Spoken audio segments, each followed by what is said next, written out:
Constable Zachary Rolfe in Australia's Northern Territory 6 years ago. Although he's been sacked from the force, the officer was cleared of the teenager's murder. Nevertheless, his 700-page report, read out in the remote community where the shooting took place, makes it clear that he was a racist, as were some of his fellow officers, and this could have contributed to the teenager's death. The coroner has suggested the police change the way it operates. The Stellenbosch University Choir has won 3 gold medals at the Interculture European Choir Games and Grand Prix of Nations 2025 competition in Denmark, making it one of the world's leading amateur choirs. The competition saw 132 choirs from 33 countries competing in various categories. Stellenbosch choir conductor Andre van der Merwe says their achievement of over 95% for all 3 categories is an incredible compliment at an international level. Van der Merwe says his students made him proud. I am still pinching myself after this week. We've had a concert in Aarhus. We have bonded with so many singers from all over the world. Everywhere the choristers walk, I can see how people call them. It's incredible that this little choir from South Africa is so well known and well loved all over Europe and the world. Recapping the top story, 1.2 billion rand in disaster relief funds will be awarded to various municipalities across the country from July to August this year. I'm Ondela for SFM News Headlines at 3:30. And coming up in your sports this hour, Banyana set to kick off title defense against Ghana at the Women's Africa Cup of Nations, and Durant joins Houston in record-setting NBA trade. More details at 3:30. SAFM 104 to 107 nationwide. Leading the conversation.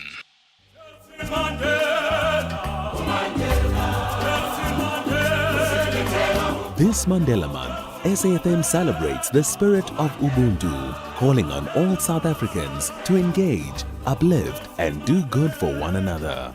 Let's share what we have, lend a helping hand, and honor Madiba's legacy through kindness and action. Join SAFM as we bring you powerful conversations, inspiring stories, and voices that drive change all month long. SAFM, leading the conversations that move us.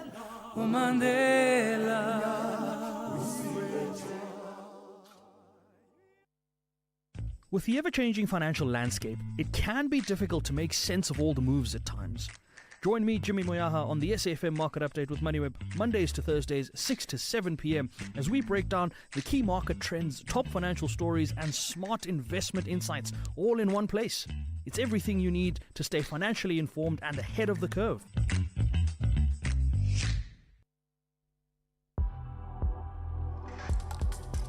The National Pulse with Ashraf Garda on SAFM.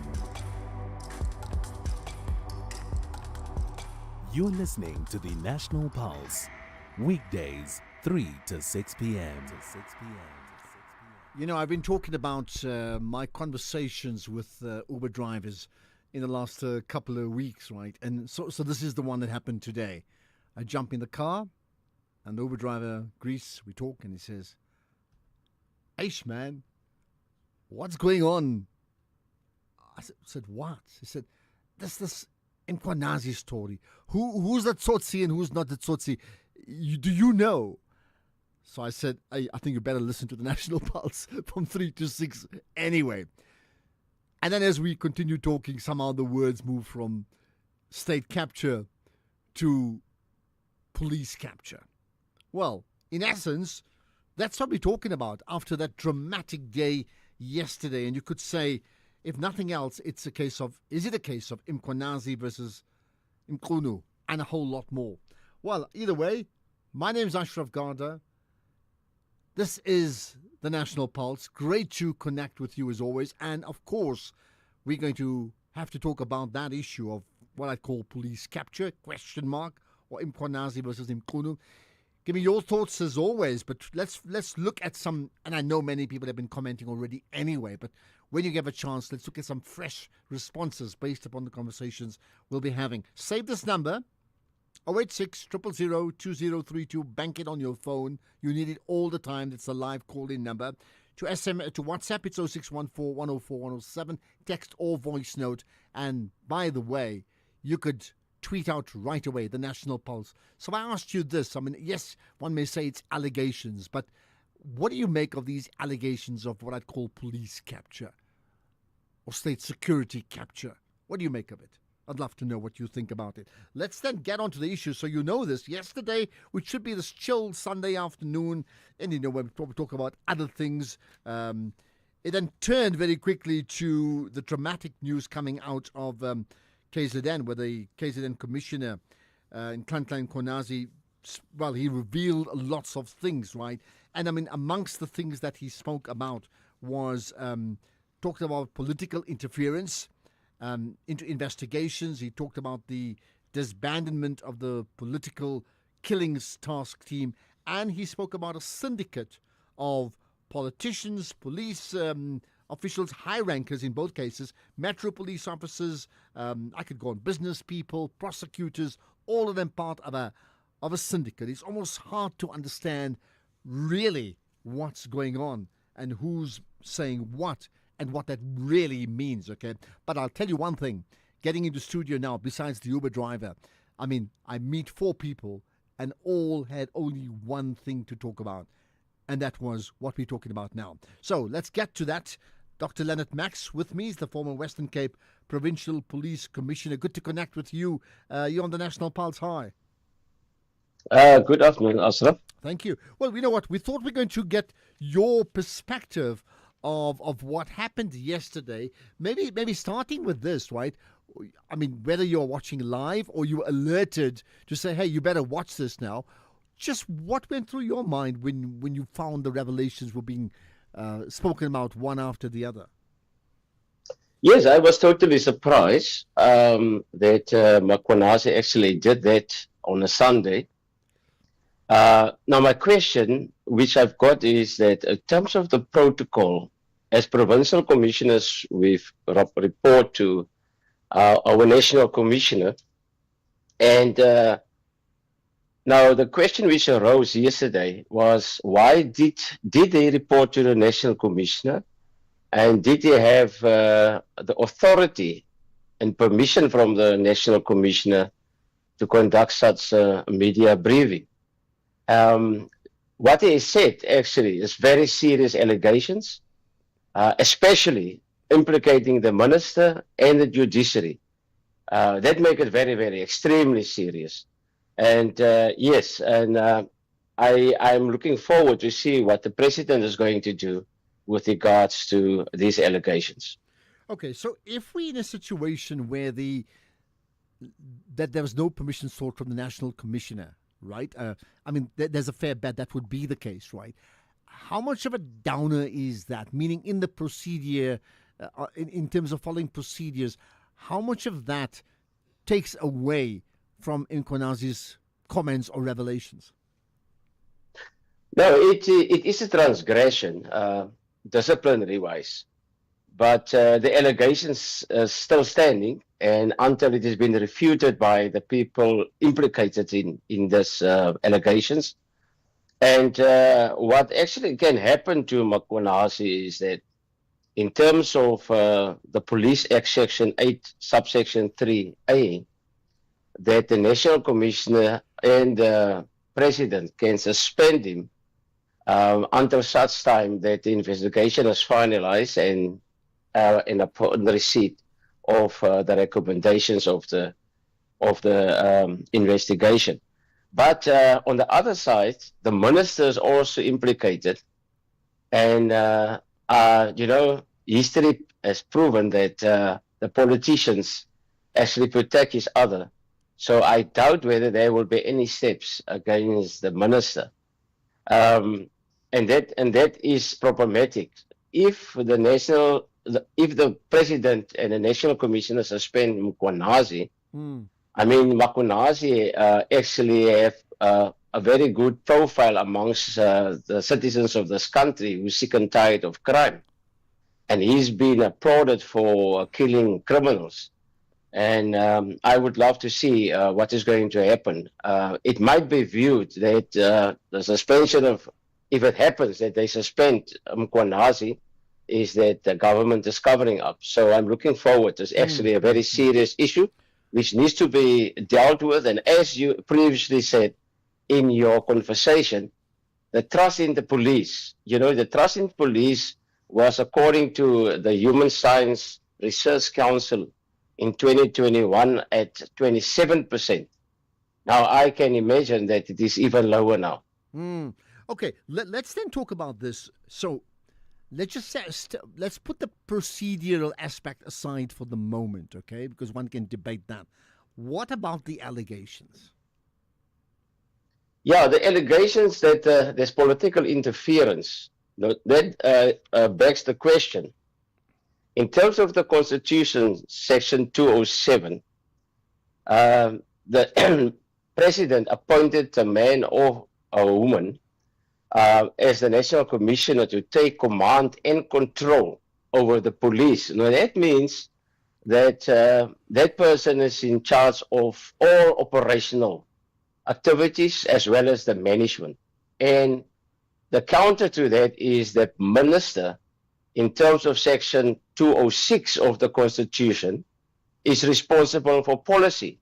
Now, if it happened that the minister wrote a letter and gave an instruction that to close the political investigation task team on the political killings, that will be a question whether the minister acted ultra vires outside his mandate or not. So that, and it might support allegations that there's a particular motive. So the minister, I assume, that he have to respond and substantiate if he did such action, why he did it, whilst according to Mkwanazi, there was huge successes in addressing this political killings. Well, I understand also you say it was disbanded without his knowledge. I mean, it just happened, right? So one is the disbandment of that political killings task team.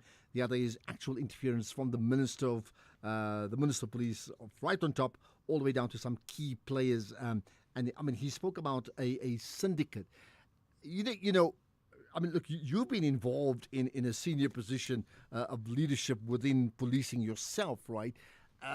Have you ever had any knowledge of anything of this sort at any level, provincial, national, before?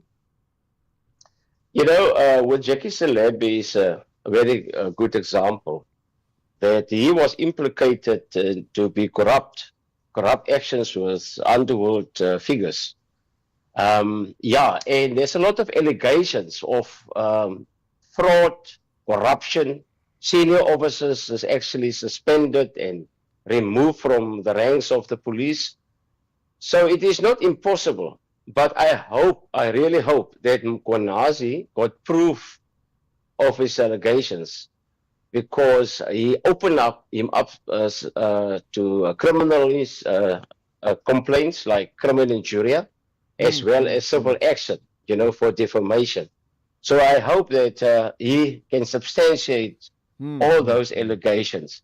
But I think as a senior person, in his capacity as the provincial commissioner, I am sure that he did his homework before he actually, went public with this information, which is of grave concern. I mean, it's interesting as someone, like yourself, who's been a former Western Cape provincial police commissioner yourself, you would ordinarily be just too happy that people front up publicly and effectively whistleblow, accepting in this case the whistleblower is very much within the police force, and that's what makes it so unique, isn't it? Of course, I joined the police not for a salary. I joined the police, it was a calling to serve our people. And I was known in the police as very strict and, but fair. And I had pride in doing what I did. I could see on the face of Mkwanazi, he was very sincere.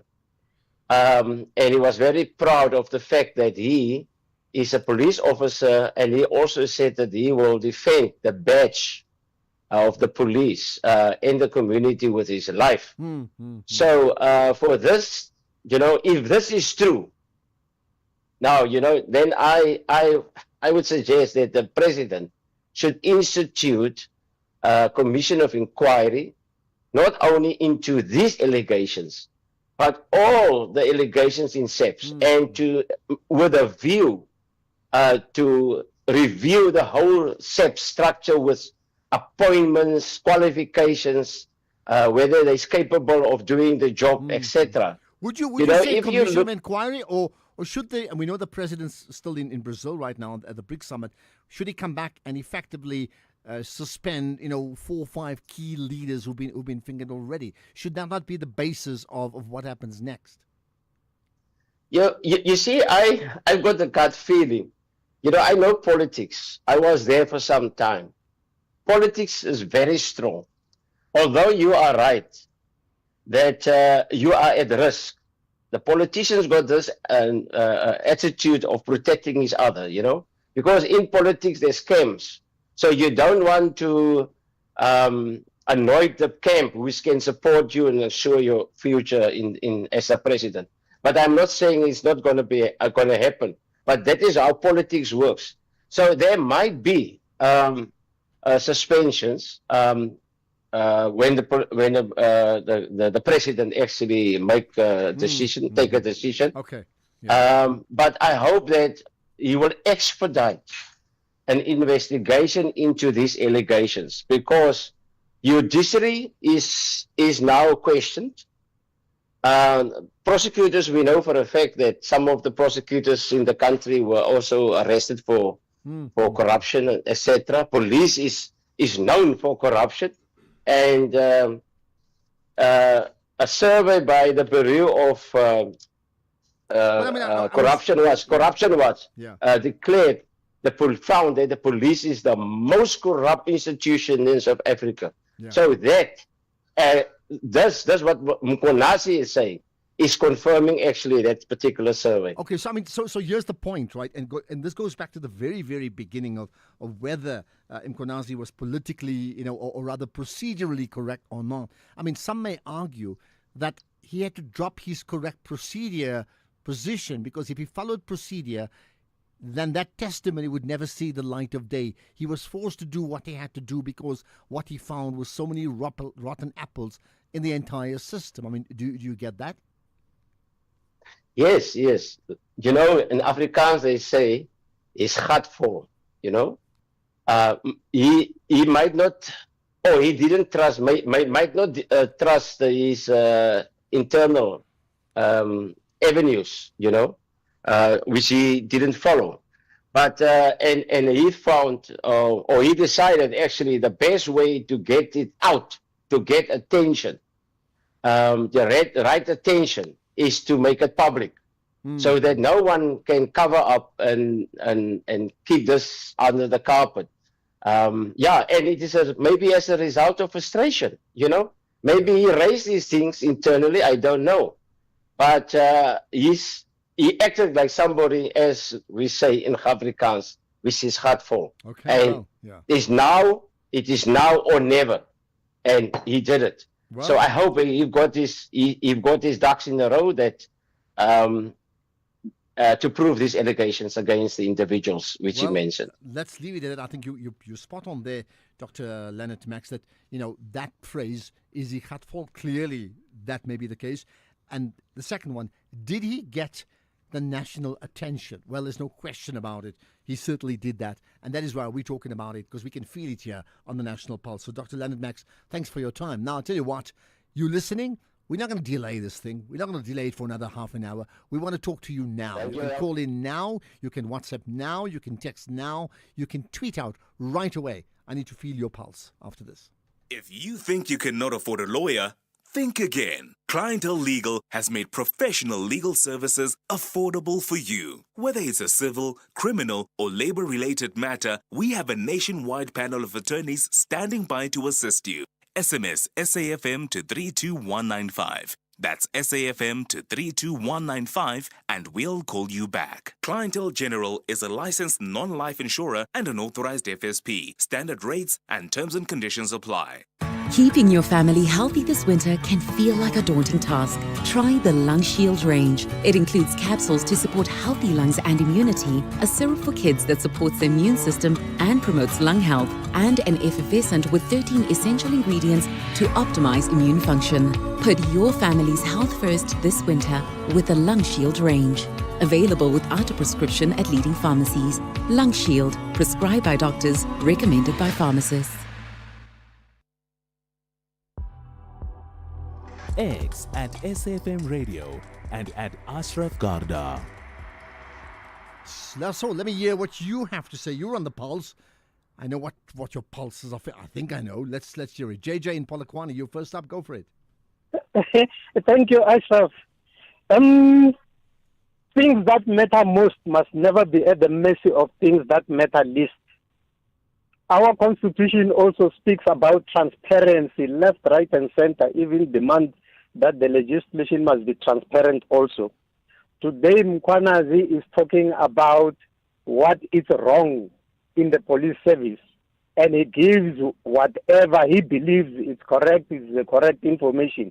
Instead of us looking at the issues, we look at him. In the USA last month, if you have heard that, there was an issue which they said there was a state security information that they were talking about, and somebody was there, a journalist who has leaked those things to the media, and heavens didn't fall. Here in our country, we were having a minister who was staying with his wife, sleeping together every day, and who was selling drugs. And I don't know whether that was a very serious problem. I'm talking of Minister of State Intelligence, Minister Kwele. You remember that? Yeah. The wife? Okay. You remember that? Yes, I do. And of course, there were lots yes. of different positions. But why do we want this one? We leave the issue, we attend to a person, we want to address the procedures. Yes, the procedures must be there, they must be followed, but the emphasis should not be on the procedures if we are talking about the state security. Well, I think you've the made your issues point. are the ones. Okay, you've made your point, and I've heard that before. Some people sticking on the procedures to say, well, you should not have been even allowed to say what he said in public like that. Others are like, hey, thank goodness he said what he did and said it, right? JJ, appreciate your call. Kato in Midrand, right? What's your point? Good afternoon. I think for me, Mkhwanazi is like the black sheep of the family against the rapes, the secrets, and all that. There's a machinery behind this thing, and they're going to flatten him. I think in about 3 months' time, I reckon he's going to be suspended for breaking protocol. There'll be a lot of gibberish. Maybe the minister might even be moved, like what happened with the here's my minister. question to you. Let's assume he is suspended or shafted or whatever. The president surely has to respond to the allegations, doesn't he? Well, who will? The previous caller said there's been. All we can do is tweet and make noise on social media. That's why you don't have a lot of black civil movements like Afri Forum, because you can catch bullets. We've got a template of contract killings in South Africa. Once you speak up, you become the next Mkhwanazi, and you're going to die and leave your children behind. Well, so yeah. Up against a huge machinery. He's not going to win this one, but his heart was in the right place. Okay, but maybe will South Africa win this one, Kato? Thanks for that. You see, he may or may not win this one, but will the country be better for this? Never mind the turmoil that we're all experiencing right now, because we certainly are. Okay, to Flagstaff we go. Sitembele, good. Let's got to connect with you. Hi. Thanks, Ashraf. Ashraf, I think we, as the public, as South Africans, I think 90%, if not 99% of us, we've always been looking forward to have a person of Mkhwanazi's caliber.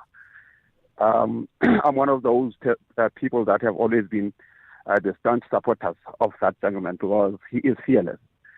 And I would like to invite everybody, all political parties in South Africa, because I believe that they have a voice more than the individuals.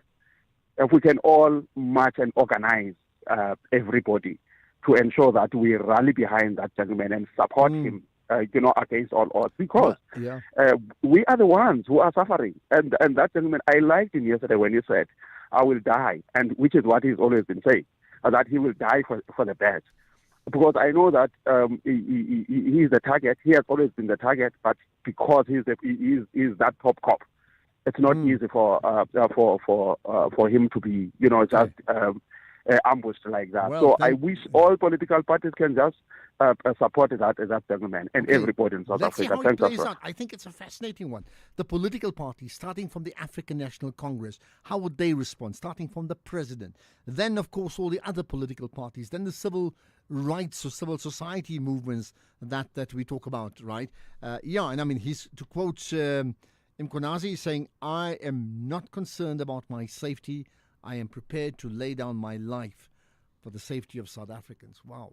How many of us are prepared to say that? Sure, think about it. Let's get the news headlines. It's 3:30.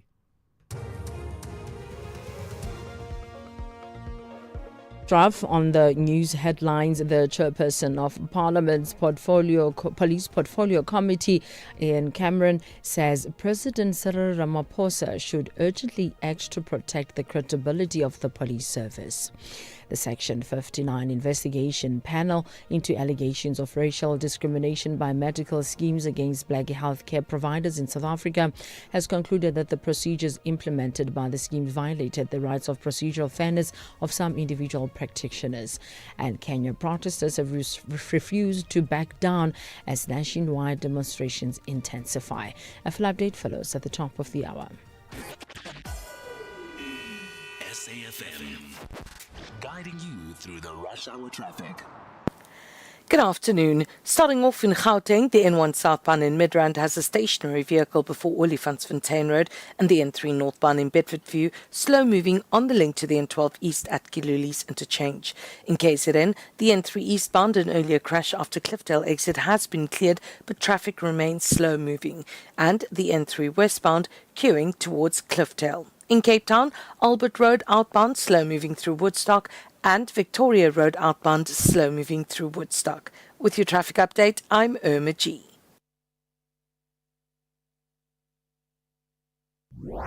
Top Sport on SAFM. Joining us on the line is Devin Heffer, who's the brand and communication manager at Hollywood Bets. But the final field has been announced. How exciting is this year's group of runners? No, it's been fantastic. To see the horsemen brought in, we've got Oriental Charm, who won this race last year. He's come back to defend his crown, and he's got to be an absolutely massive runner. But there's a hotshot favourite called 8 on 18, who is probably the best 3-year-old we've seen in South Africa for a long time. He won the WSB Cape Town Bet earlier this year. He's won the Derby in Cape Town. He's won the Daily News. He's done everything right. So he's got to be a massive runner. And I think all eyes will be on him, and there'll be a lot of happy people should he win on Saturday. Top Sport on SAFM. This is SAFM Sports with Tuming Khapele. Right, to me, there's like two significant sports. There's South Africa, Zimbabwe, which I suggest we'll touch on just now. But first, you're looking at a very important game in defense of a very important trophy, right? Absolutely. Banyana are in action today, and Banyana coach Desiree Ellis has called for more respect to be given to a team as they kick off their title defense against Ghana tonight. In the build-up to the tournament, SA's camp was rocked with ongoing financial tensions with the SA Football Association and the recent end of their 16-year sponsorship with Sasol. Now, Desiree says Banyana don't get the credit that they deserve, and that through all the challenges and issues, they somehow consistently rise to the occasion. Meanwhile, Ellis says that they know it will be challenging against Ghana, but a victory will definitely be crucial. Look, in 2018 and 2022, we had really good starts with good wins, both against Nigeria, and that set the tone for the rest of the tournament, and this one is no different. To be able to get a positive result. We know Ghana did not come to the 2022 tournament, but without a doubt, they are powerhouse in women's football. When you look at the players playing in good clubs around the world, it says the quality that they have, and they are back. And You know, we cannot underestimate them. If you look at the last 6 months, they've changed coaches, but yet you still see the quality, the international friendlies they've played. So it's going to be a tough game. There's no two ways about it, but you don't want it any other way, you know. So it's not just Ghana, but that is the first game, and we have to get a positive result to give us a kickstart in the tournament. Meanwhile, Captain Refilwe Jane says that they will have to contain the pressure as a result of being defending champions, with every team set to be gunning for their title.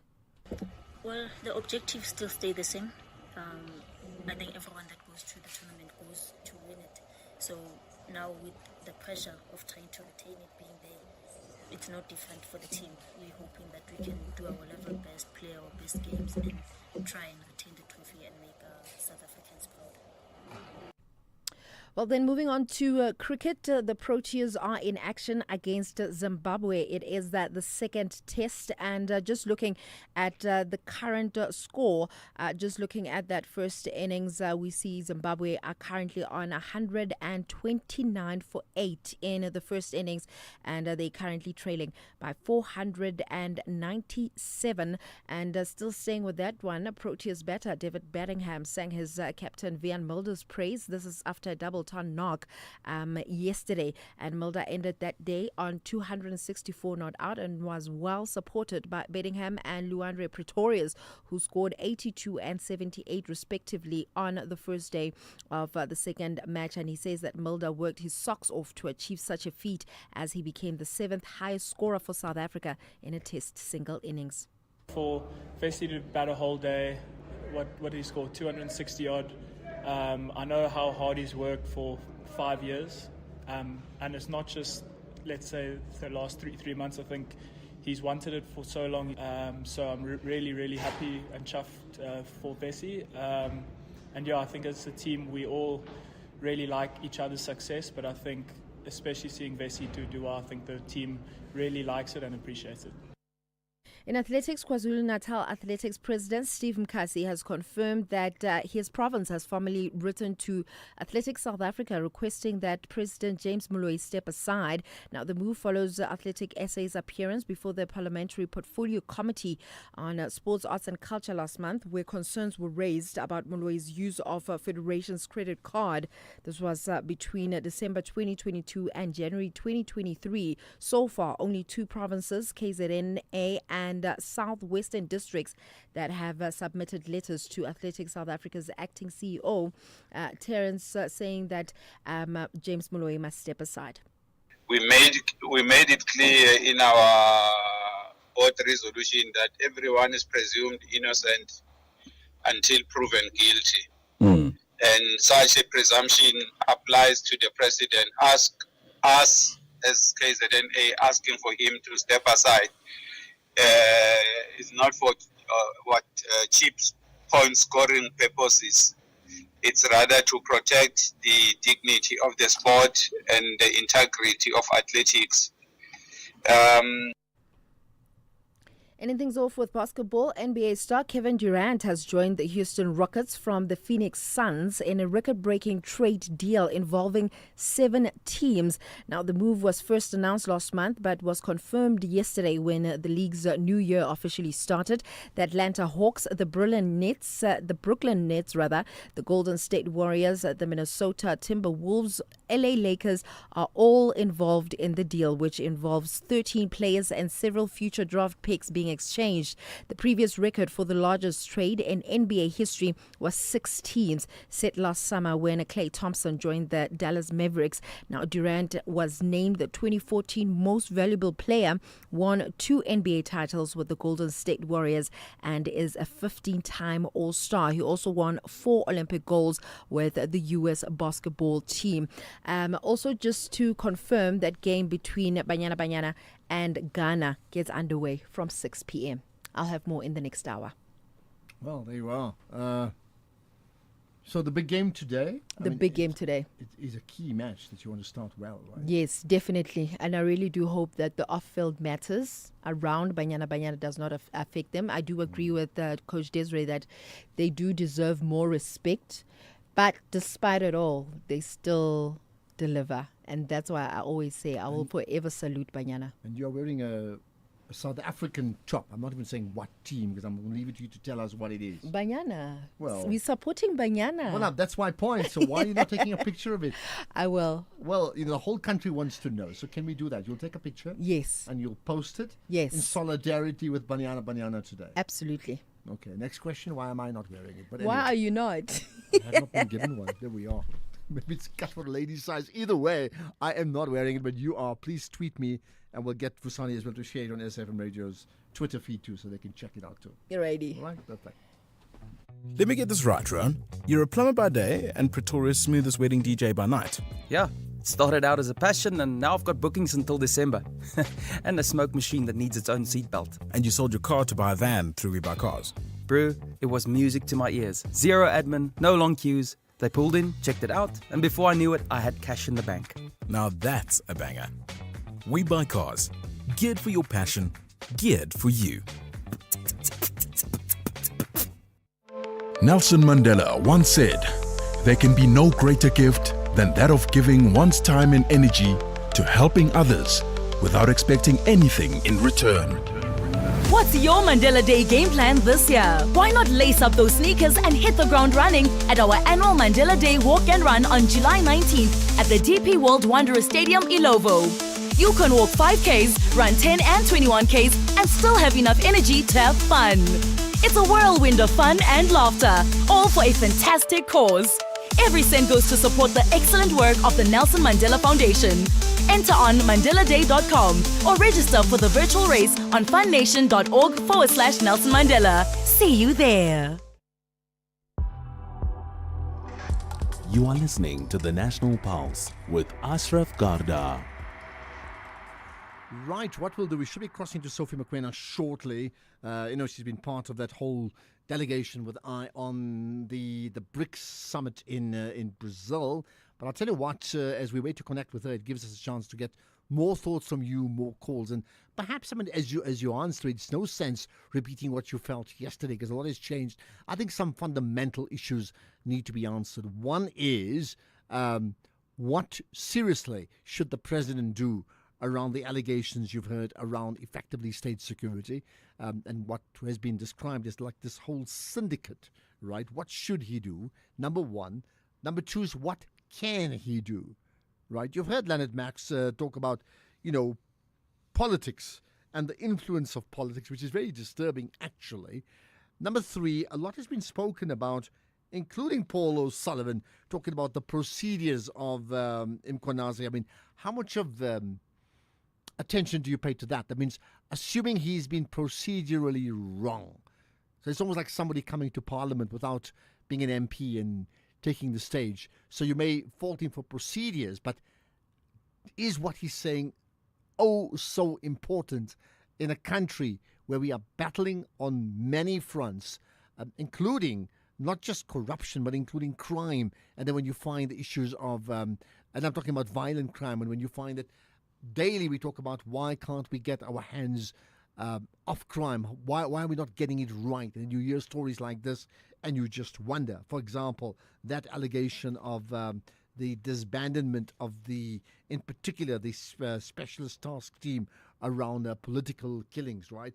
Okay, let's get your thoughts. Kandisa in Matlosana, go for it. Hello. Kandisa, hello. Hello. Yeah, you're live on the National Pulse. Go for it. Yeah, Afras, how are you? I'm very good indeed, thank you. Good. It's Kandisa in Matlosana. Yes, sir, I got that. Yeah. This issue of Premier of Eastern Cape, Mabuyane, how can the Premier go to a leave when people are dying in Eastern Cape, when there are floods in Eastern Cape, and the Premier took a leave to go and put his children in what do you call it? That it was the initiation, so basically it was initiation. Yes. It cannot be correct, Afas. So we spoke about this.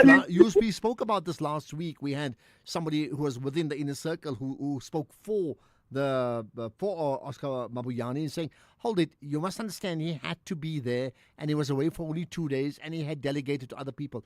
You don't think that if he delegated at that time, it was sufficient? Yes.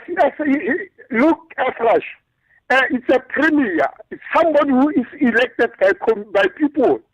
And it cannot be correct. You say somebody must act, whereas you understand what is happening there.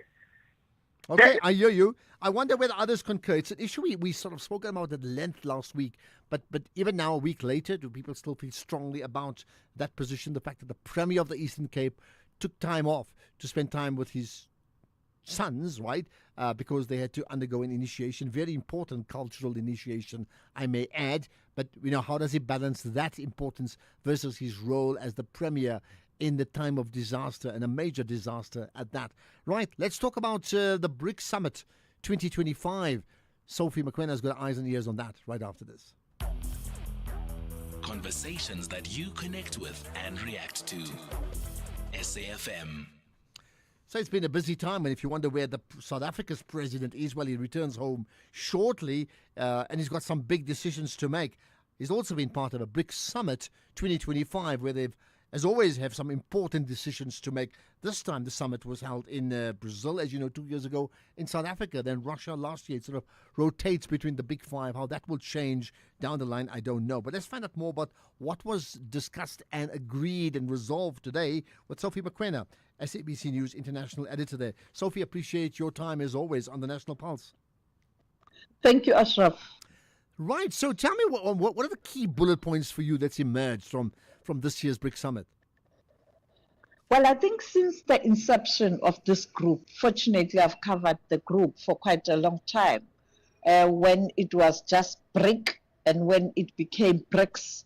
And therefore I have a bit of a recollection of decisions taken.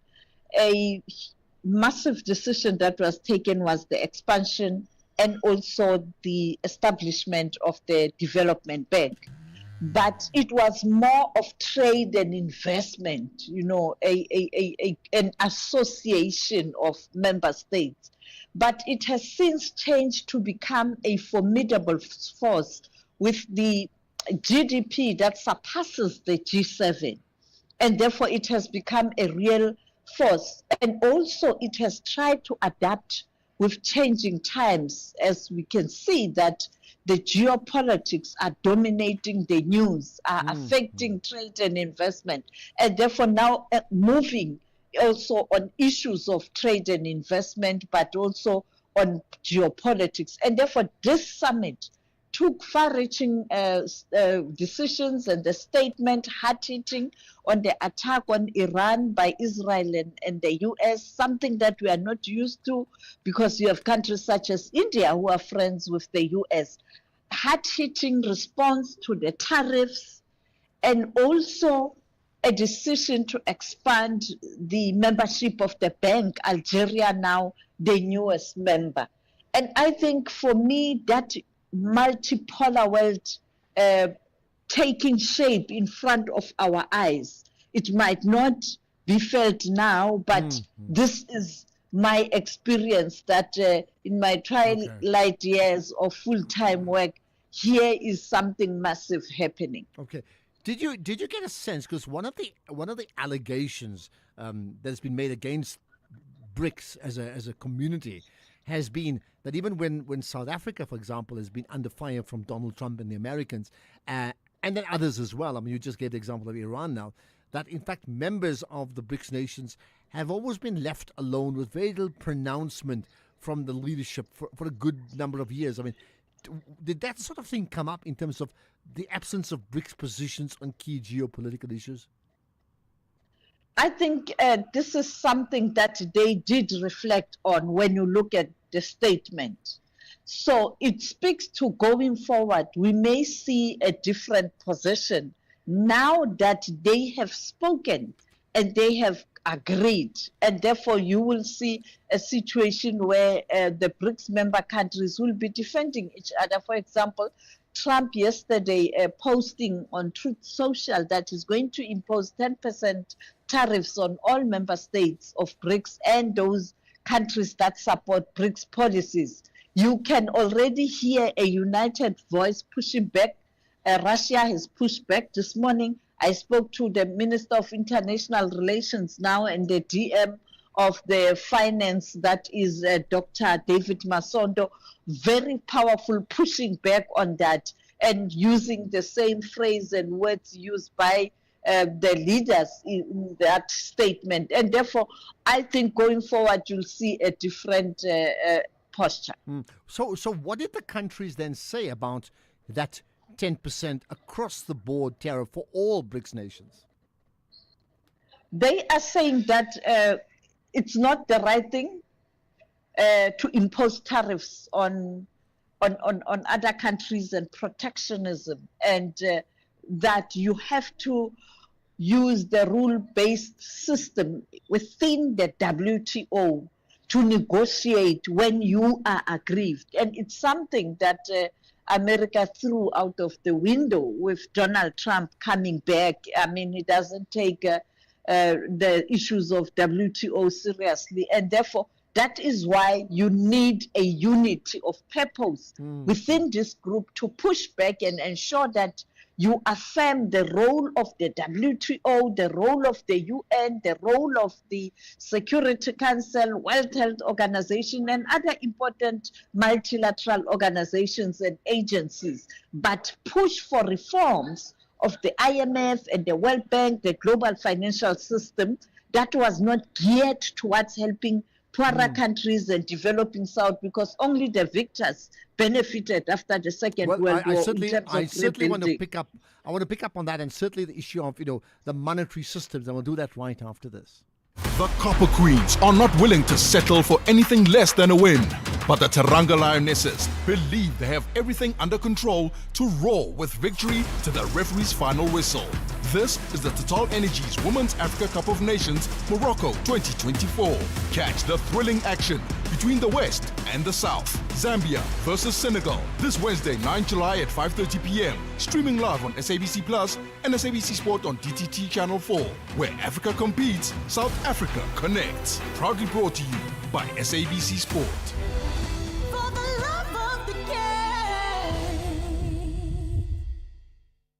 You are the poster child, the biggest saver we've ever had. I decided that I would contact OUTsurance and let them work out what they could do for me. Yeah. And lo and behold, big saving. 2,794 Rand a month. That's over 33,000 Rand a year. And it was the easiest switch ever. Real people helping real people get real deals. Go to outsurance.co.za now for a 10-minute quote that could save you thousands. What does you always get something out mean to you, Lorette? OUTsurance made it possible for us to live our dream to travel more with the money in our pocket that we save. Let me know, what is it? 725. It was unbelievable. My husband, he sits there on the chair and he's just nodding his head and say, yes, yes, yes. This is really not just an advertisement. This is really real. Go to outsurance.co.za now for a 10-minute quote that could save you thousands. License insurance, FSP, T's, C's, and information online. Night Talk with Oliver Dixon. When leaders need to account, we call on them. When society needs to debate, reflect, and advance, we're here to have the conversation. Join me, Oliver Dixon, on Night Talk every Monday to Thursday from 10 to 12 midnight. X at SAFM Radio and at Ashraf Garda. Right, we continue chatting to Sophie Mokwenas, who's been part of a delegation, a grouping effectively keeping an eye on the doings of South Africa at the BRICS Summit 2025, headed up by our President Cyril Ramaphosa. He's on his way back home. I think he'll arrive sometime tomorrow. And of course, lots of questions may well be asked to him about what happens next back in South Africa. I'll get to that in just a moment. Sophie, let me ask you then about the issue of, if I can call it de-dollarization or the emergence of a BRICS currency. A lot has been spoken about it before. At that stage, they were saying nothing on the table. I sort of heard some remarks from the Brazilian leader. What actually has been spoken about it and decided? It's not about de-dollarization.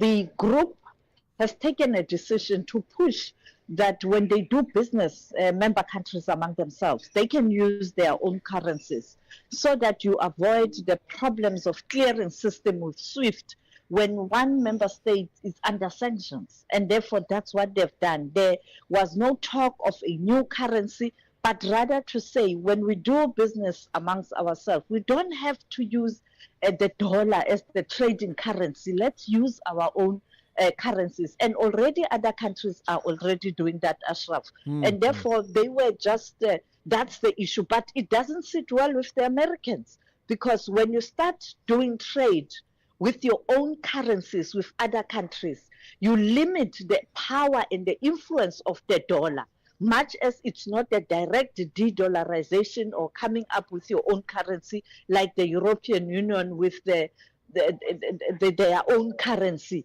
the euro. But it does weaken the dollar, because for years since World War II, we've known a dollar being a trading currency globally.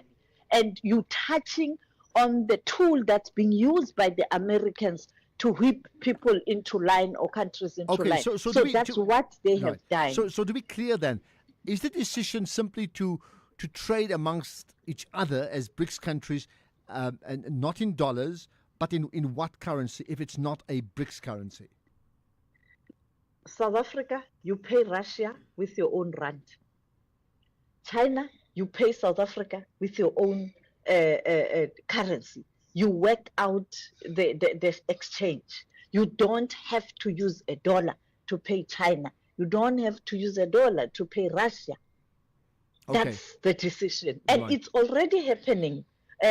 Some countries like China, like some in the Middle East, those that are particularly countries that are having challenges with America and SWIFT to clear payments, they are already doing that. Okay, let me, if I may, Sophie, ask you about another issue that's a domestic issue as opposed to a BRICS issue. You do know that the president has to respond in some way or the other to the allegations made by Mkhwanazi yesterday against effectively the Minister of Police and a whole lot of other people, right? Did the president speak about that? Was he asked about it? What did he say? Well, the president is going to speak to us any minute from now. He went to the summit to deliver the statement this morning. He's coming back now. He is going to engage the international and local media being just the SAPC. And on this issue, we will get a better sense of where the president is in terms of this issue. We saw the statement yesterday. I spoke to the spokesperson where he called on all the affected parties to almost cease fire so that you don't continue to divide and cause mistrust within the security cluster, but the country in general. So, but making a commitment to attend to this matter on arrival at home. He's arriving tomorrow. He's leaving today. Unfortunately, he's traveling commercial, and therefore it's quite a long process, and it's not like he's using his private jet. You know, he can leave any minute. So he has to stick to the flight schedule. Well, I suggest, I tell you what, if before this show ends, we've got 2 more hours to go, if something comes out of No, it will be. Actually, I'm in the room where he is going to speak to us. My colleague, Gabi, is setting up. We are testing the sound. Vincent is outside, just a few steps from me. The president will definitely speak to us. Continue to monitor 404. All right, I'll certainly get Temba and Keys to do just that. Take him live. I will certainly get Temba and Keys to do that. I think it's that important indeed. Okay, Sophie Mokoena, thank you for your time there, speaking to us from, effectively from Brazil as part of the BRICS summit, which, as you know, the president now heading home. Some interesting developments coming out of that, and perhaps you may want to talk about that too as well. By the way, just talking about interesting developments now, Eskom themselves issued a statement saying they're pleased to announce that Unit 4 of the Medupi power station was successfully returned to service today, meaning yesterday, right? And adding 800 megawatts to the national grid.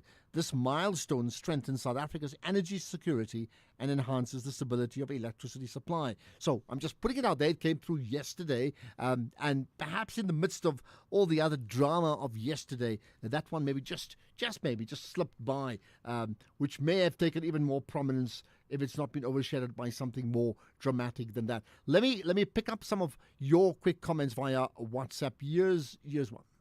Afternoon, Asaf. Mcede here in Cala. Asaf, the reason the cater deployment tactic was adopted by the caters was to camouflage their dirty deeds in government. What has been raised by Honorable Commissioner Mkwanazi is the test in that.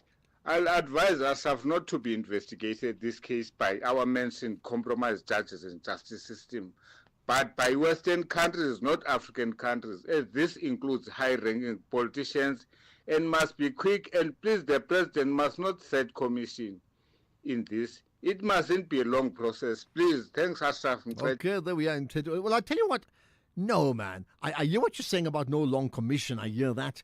But to suggest that it must be investigated by Western countries, not African countries, you may be right about the African countries not doing a good job, but who suggests that the Western countries do a good job? Go and just look at some of the things they've stayed absent from or pronounced on in the last few years, maybe even in the last year.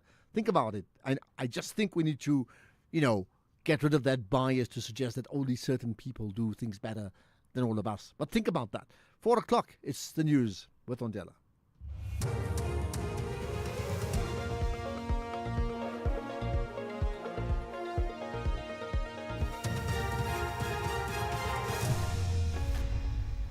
Thank you, Ashraf. On the top stories, call for investigation into Mkwanazi claims and Kenya protest escalates. For SAFM News, I am Ondelambana, and a very good afternoon. The chairperson of Parliament's Police Portfolio Committee, Ian Cameron, says President Cyril Ramaphosa should urgently act to protect the credibility of the police service. This follows allegations of corruption involving high-ranking police officers. There are also allegations that Police Minister Senzo Mchunu has affiliations with an individual with criminal links. The allegations were made by KwaZulu-Natal Police Commissioner Nhlanhla Mkwanazi. During a media briefing conference at Parliament, Cameron called on Ramaphosa to act urgently.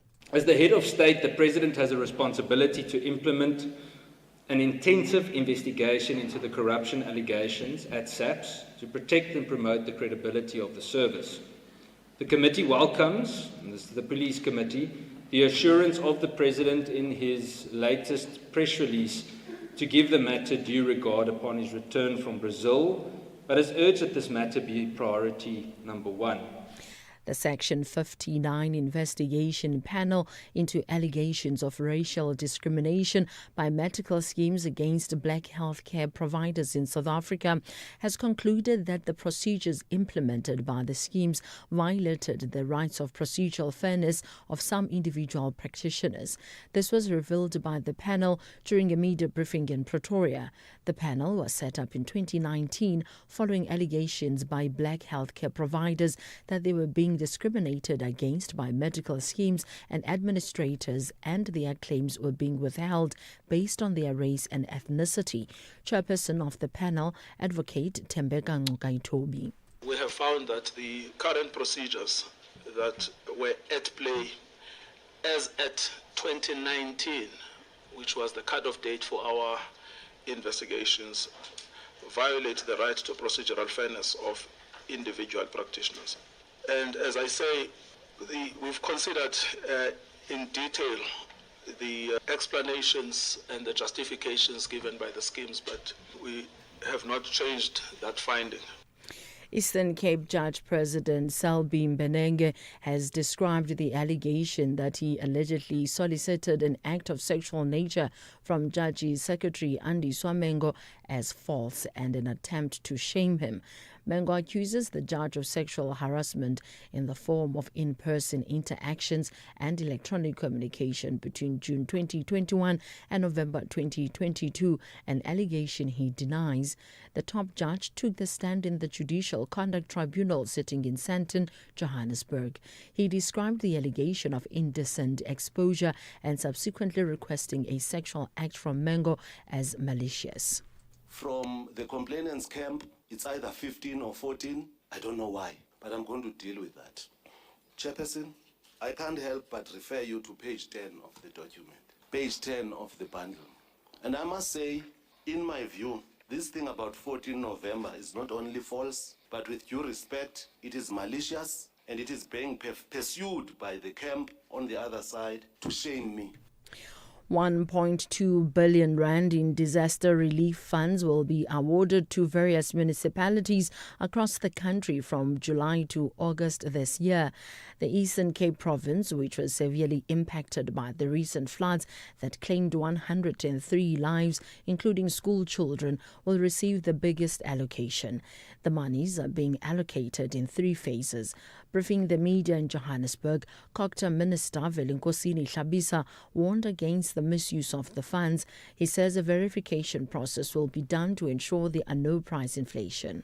There are municipalities even now who are struggling to pay salaries, and we will be observing them very closely that this money does not go to salaries. We have identified them as red flag municipalities, and maybe even before the 5th of August, we will invite the media in a joint meeting with premiers, with MECs, and all these municipalities who were given money last year, given money in March, given money now.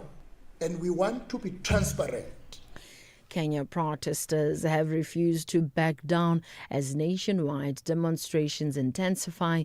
Kenyan police have opened fire on a charging crowd of protesters in the capital, Nairobi. They've also used tear gas and blocked roads to stop protesters from getting to the city centre. Demonstrations were due to be held across Kenya to mark the anniversary of pro-democracy unrest in 1990. Many towns are deserted for fear of violence. The BBC's Joel Kiriungi has the details. Police said it was their constitutional duty to protect lives and property while maintaining public order. Recent protests have turned violent, with armed groups looting and attacking demonstrators. Today's protests mark the 35th anniversary of the historic 7th of July demonstrations, which were a turning point in the struggle for multi-party democracy in Kenya.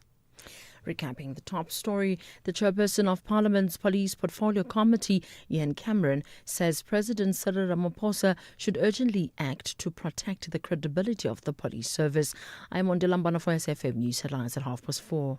In sports this hour, Black Queens show calm ahead of WAFCON opener against Banyana Banyana at Drink. Zimbabwe are 163 for 9 after 42 overs, still trailing by 463 runs as South Africa looks to move closer to wrapping up the innings. More details at 4:30. SAFM, guiding you through the rush hour traffic.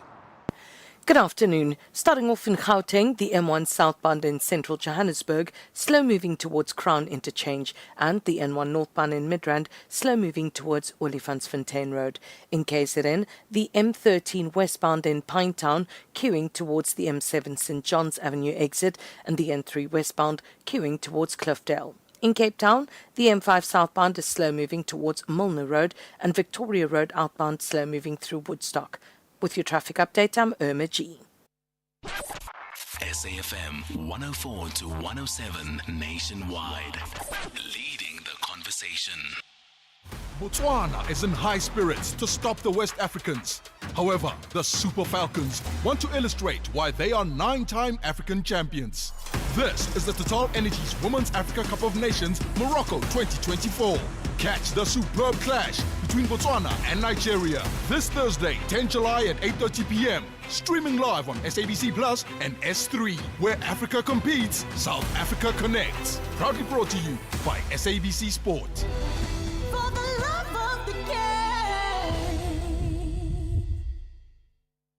This Mandela Month, Nelson Mandela once said, We have traveled a long journey. We have fought for peace and reconciliation, for social justice, for all men, women, and children. SAFM, leading the conversations that move us.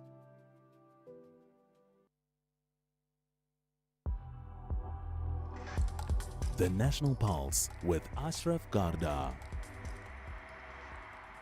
Well, lots happening indeed. Certainly, we've also had the ANC responding to Mkhwanazi's allegations. I think just about every political party or formation has had a thing or two to say. And of course, you have lots to say as we continue reflecting this on the National Pulse. I've asked you today what moves the National Pulse.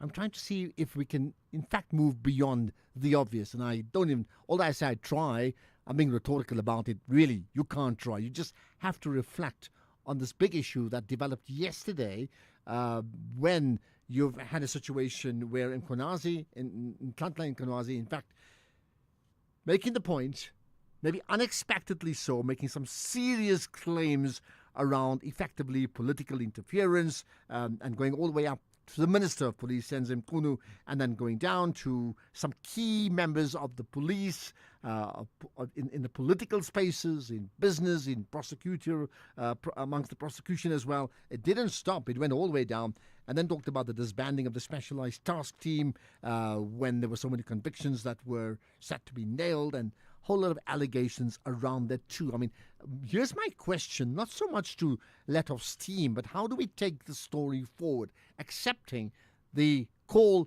to the president and him saying, in fact, ceasefire, whatever ceasefire means between parties. But what happens if one party is right and the other is wrong? Do you still say ceasefire? Think about that. How do we take this story further as South Africa, right? In the meantime, of course, there's reaction. Now, the Peace and Security Cluster Committee chairpersons briefed the media and the public earlier today as part of the 7th Parliament's regular committee cluster media engagement, right? So the briefing was held under the theme Deepening the Values of Peace, Justice, Safety and Security. And in many ways, naturally, what a coincidence, don't you think, right? In terms of where we are based upon what happened yesterday. So the Police Portfolio Committee chairperson is Ian Cameron, and he addressed some of the things raised by Lieutenant General Nhlanhla Mkhwanazi as well yesterday. What we've done, we've picked out some clips from that briefing, which we think you need to be hearing. First of all, Ian Cameron talks about a cache of firearms that were found at Sean Mkhize's home in Durban, and, spoke about the real owners. Then I want to move over to the matter of Mr. Vusimusi Kat Motlala. 8 weeks ago, we started questioning matters of how Mr. Motlala continuously gets accreditation from the Private Security Regulatory Authority despite his past transgressions. Now, you'd remember a few months ago, SARS conducted a raid at Miss Mkhize's home, the owner of a well-known soccer club. During that raid, a whole cache of firearms were seized. All of those firearms were registered to a security company belonging to none other than Mr. Kat Motlala. Now, after questioning CIRA about how on earth they continued to allow accreditation, the answer was that they couldn't find a transgression. Now, if it were you or I that kept firearms illegally at a property where they're not registered to be kept and that's not fit and proper for keeping those firearms, we would not only face criminal procedures, but we would obviously have our firearms seized. Well, all of the firearms were returned to the said security company, and up until now, despite the parliamentary question submitted 2 months ago, again, unfortunately, no answer. Okay, so that's one thing. Then, of course, Ian Cameron once again spoke about, and this is so important, the freezing of all dockets relating to political killings as referred to by Mkhwanazi. Listen to this. Over the past year, the committee has raised several big questions about corruption, about ill-considered appointments, whether in the Hawks or the South African Police Service, people that get promoted that are certainly not beyond reproach. And to this day, in the majority of cases, we never get an answer to clarify. And we have given more than enough opportunity to get clarity on many of the questions that we have asked. And one of the examples that we used over the last few weeks was quite close to here, in the Cape Flats, where at least 4 or 5 specific examples of members that were arrested for drug trafficking, for involvement of selling dockets, of transporting drugs in police vehicles in uniform, are back at the station, and they are expected to provide frontline services. How is that fair to the general public while we know of criminality in the ranks? I'll come back to that again shortly. Some of the following immediate solutions could be considered, and this is specifically with regard to the integrity challenges within the South African Police Service. The first one is an appointment of some kind of an ad hoc inquiry or commission with a clear timeline to urgently investigate the allegations. And I must emphasize with this the importance of the dockets that were mentioned yesterday by General Mkhwanazi, that those dockets or the processes regarding them should be frozen until an independent inquiry can be done. I think it is a massive risk to just leave them in the system after what we heard yesterday.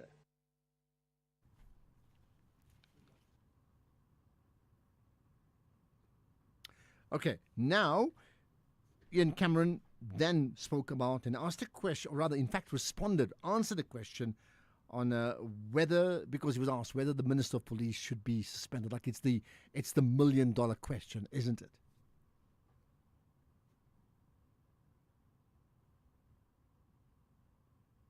Okay, I tell you what, we're getting to that clip in just a second. Just a reminder, and I'm very curious, that question that I put to you is, we say, what moves the national pulse?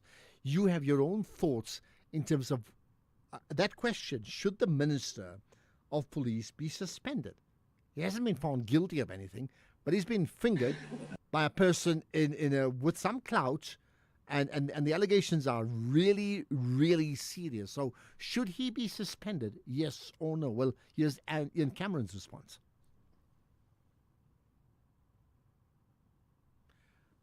Okay, we're just having some technical issues. Well, let's look at it from a policing point of view.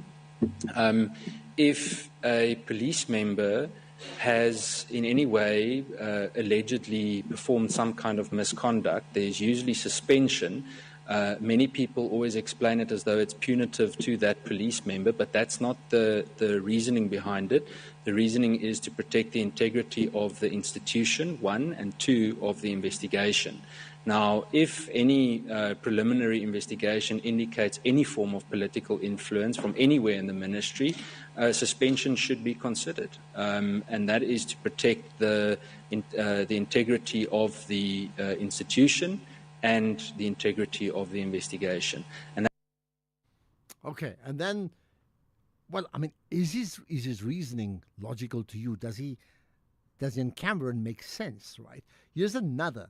The chairperson then was asked, then touched on the issue of illegal firearms. I don't know if it's too soon to make a joke about it, but firstly, just in terms of the independent media questions that you are, no, it's extremely concerning. In essence, it means that it's totally captured. That's what it comes down to, because it's the very highest echelons of the South African Police Service that form part of this. The fact that it was mentioned that dockets were allegedly removed from one point with a political instruction it's completely, totally and utterly wrong. I'll touch on the political instruction just now when I come back to the disbanding of the political killing task team. In terms of Dr. Guy Lamb's comment, there's quite a bit of truth in it, obviously. I mean, illicit firearms are, in my opinion, totally out of control. If you go and read the latest reports by the Global Initiative Against Transnational Organized Crime, you would note the last circular that I read, it was far over 3 million illicit firearms being circulated in the SADC region, which is remarkable. Now, obviously, dynamics in each country is different, so we can't compare it exactly with each other, but it gives you an idea of how big the problem is. I mean, if you look at the shooting that happened last week in Mitchell's Plain, The question keeps coming up, where do the firearms come from? And we've very, very often seen, and this leads to the question regarding police safeguarding of firearm, that unfortunately many of the firearms seized end up back on the street, and they end up seizing the same one again. Just a few months ago, there was a specific case of, I think it was Cape Town Flying Squad, but I don't have it in front of me now, where I think they seized a firearm somewhere in the Cape Flats that had previously been handed into a SAP 13 store at another station just a few months back. So no, that's also part, I think, of the integrity issue. I think what needs to be considered there as a potential solution in terms of firearm destruction, there's this whole, the holy grail of we can't destroy it too soon because it needs to be linked to something. But, you know, in the majority of cases, many of these firearms that are seized aren't necessarily linked. So why are we storing firearms not linked to a case for longer than 5 or 10 years? And people can argue, yes, but what if a case comes in? But essentially, if you go and visit some of these stations, as we've done with Oversight, there are thousands upon thousands of firearms at certain stations. It poses major security risks. Right, there's certainly more on that issue. What we'll do in a moment or two, we'll hear from the ANC Secretary General Fikile Mbalula and get their thoughts on the days or the hours of high drama here in South Africa. Well, you are connected very much so to the National Pulse.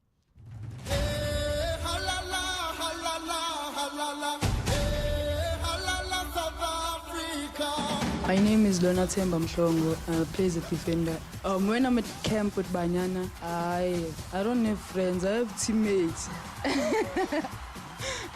If Banyana scored 3 goals against Ghana, I will sing Pambilingeo, Pambilingisemoe, Pambilingeo, Pambilingeo. I will sing that. Proudly brought to you by SABC Sport. We are woven into the same soil that shapes South Africa. Its dreams, its energy, its promise. These guide us.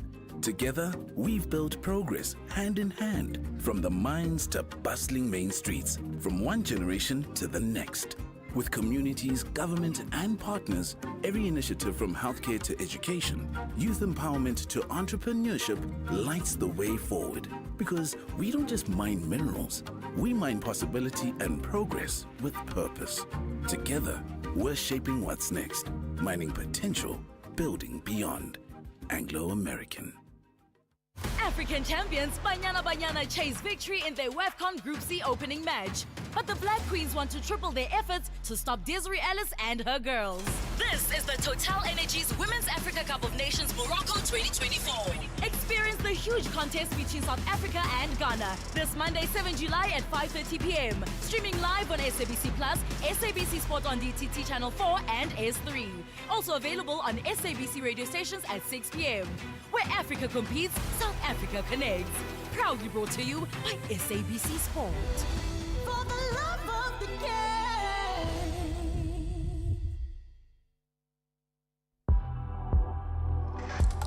The National Pulse with Ashraf Garda.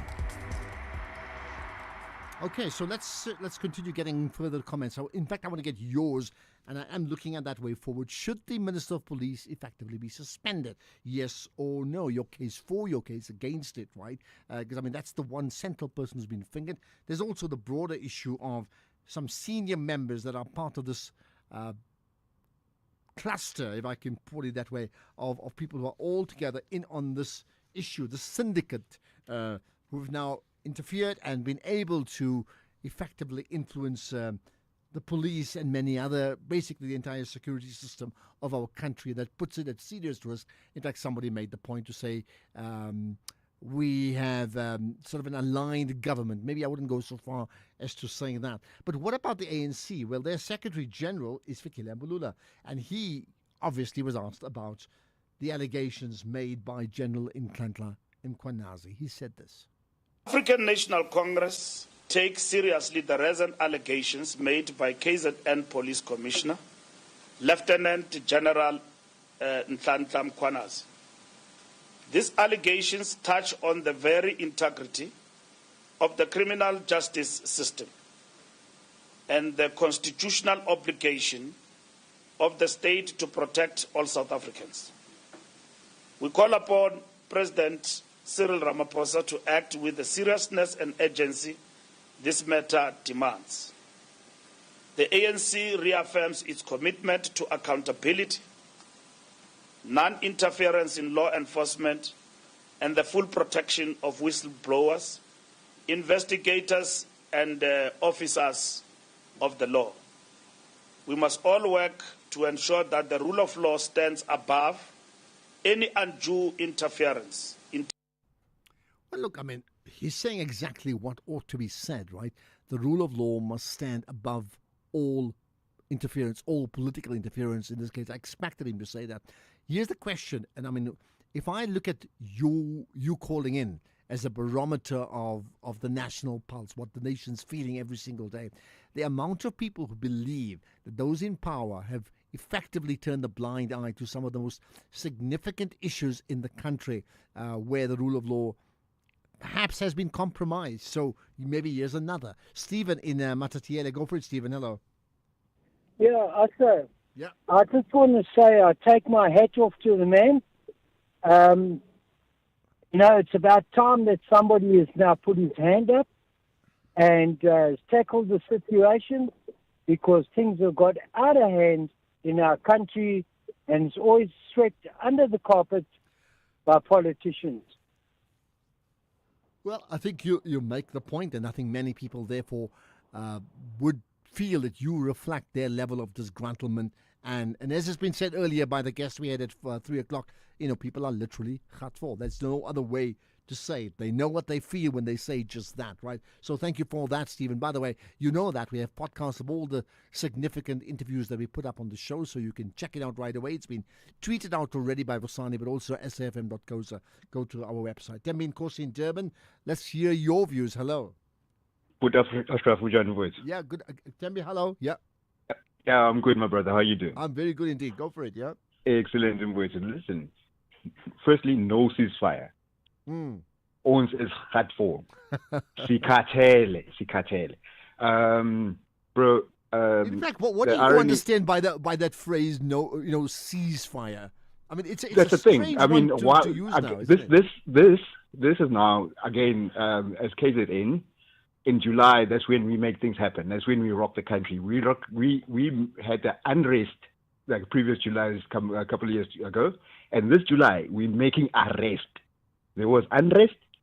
This one we're making things right, and we want a July of arrest of all those people. So there's no ceasefire. We can't ceasefire with criminals.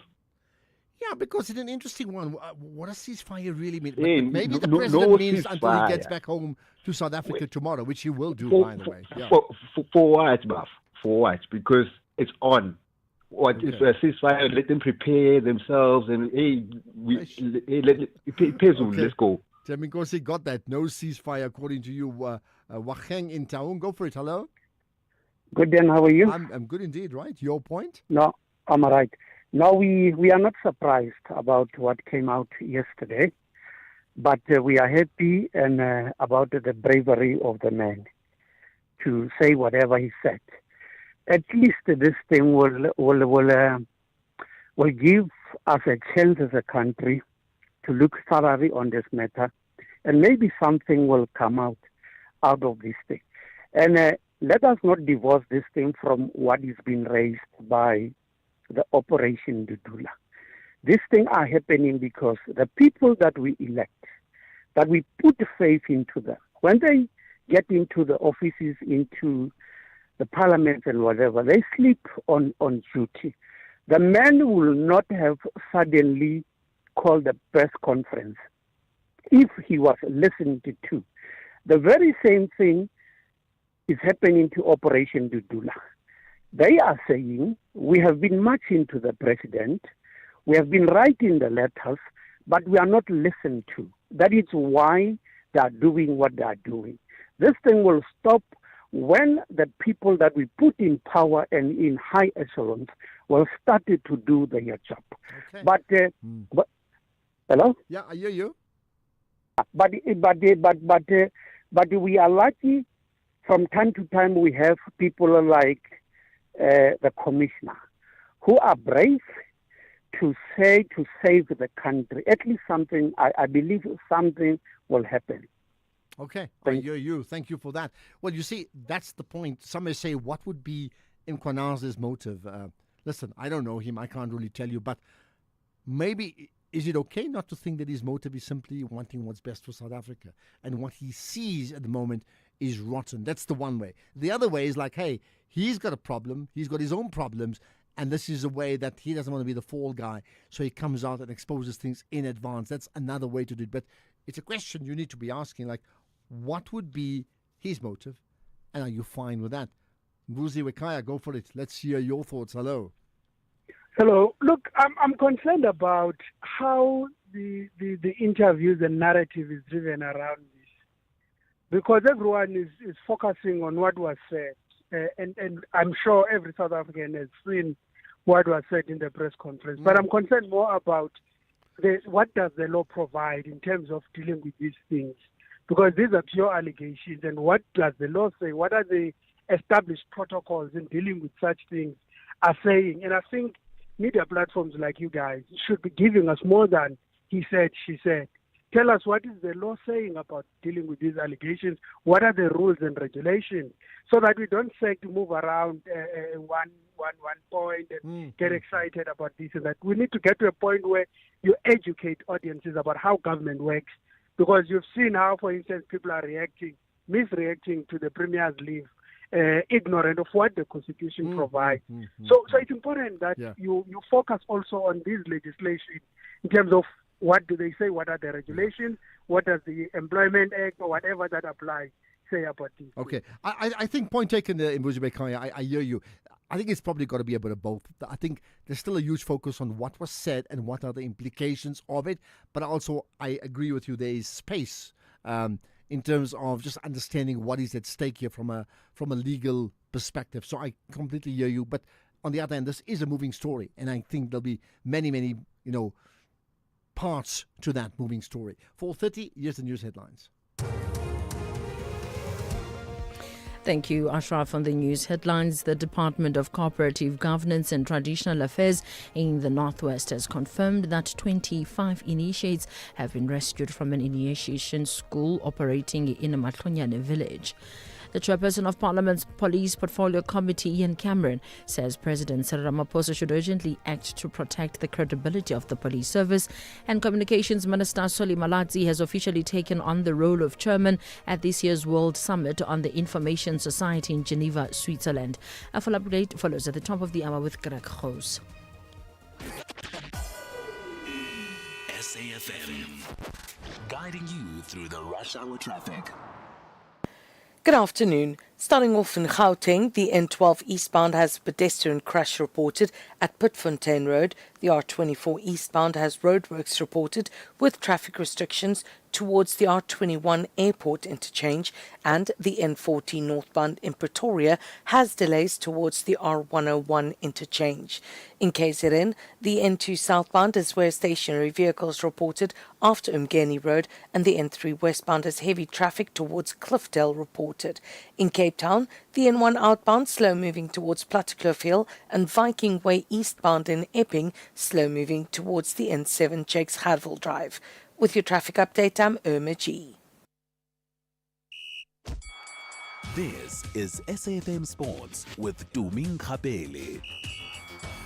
And to me, you are counting down to that 6 p.m. start, right? Absolutely. And despite carrying the underdog status coming into the opening game of the 2024 Women's Africa Cup of Nations game against defending champions Banyana, Ghana head coach Kim Barkerkrien says that his side is capable of pulling off an upset. Ghana is returning to the WAFCON for the first time since 2018 on home soil, and they believe that they have regained the strength that once made them the second best women's footballing nation on the continent after Nigeria. For me, it's people always ask me a question about pressure and if I'm nervous and those kind of things. For me, it's like very clear. If you are a coach in this level, pressure can't exist. You need to like the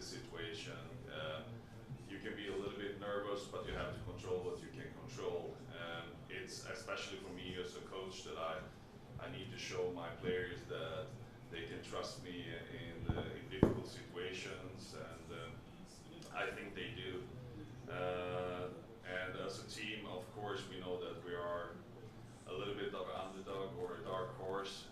We are not one of the biggest favorites that people are talking about, but I know that we have the quality in this group to beat all of the teams in this tournament. So I'm really looking forward to start tomorrow, and I think we can have a really good chance to be successful. Well, the women's tournament was supposed to take place in 2024 but was postponed due to other events, including the Olympics. And Banyana coach Desiree Ellis says that even though this gave the team more time to prepare, she believes that the women's football should have been taken more seriously. To be honest, I think sometimes women's football is not taken serious. I think we could have found a solution to hold it in 2024, but we didn't. I don't think we were brave enough or had the guts to do it. It's easy just to shift a women's tournament to somewhere else, and we should be happy about it, but we're not. But it is what it is, So yes, from almost being ready to play in the tournament to then having a year, it puts you back a bit, but it gives you more time. It gives you more time. Also, we had players recovering from long-term injuries, so in that way, it really, really helped us to get those players back to a level. Talking about Refuge Chan, who's been out for a while. Probably if it was in 2024, she might have missed it. So in that way, it's a blessing in disguise. But I think we must handle these situations better and respect the women game. Elsewhere, AC Milan coach Massimiliano Allegri says that Croatia captain Luka Modric will join the Italian club from Real Madrid. This is after the Club World Cup. Modric joined Madrid from Tottenham in 2012 and has been linked with the move to Italy since early June. This is after announcing that he would leave the Spanish Giants at the end of his contract.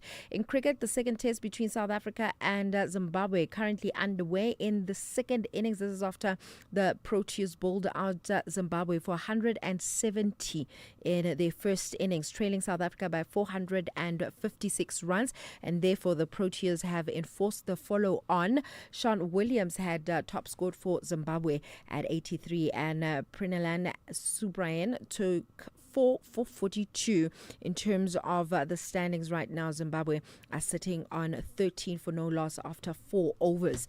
In swimming, South African swimming sensation Erin Gallagher has set her sights on reaching the finals at the upcoming World Aquatics Championship, which kick off on Friday and run until the 3rd of August in Singapore.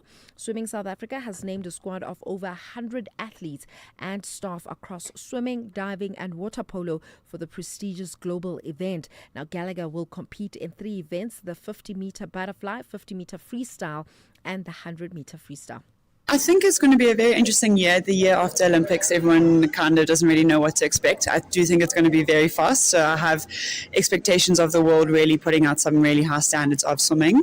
And I'm really excited because to be in that environment, it produces that in yourself. And I'm really looking forward to that. I think it's just you take it every day as it comes. And I'm really looking forward to just putting myself out there, seeing what I can do. And I do have expectations on my races. I would love to final in my events.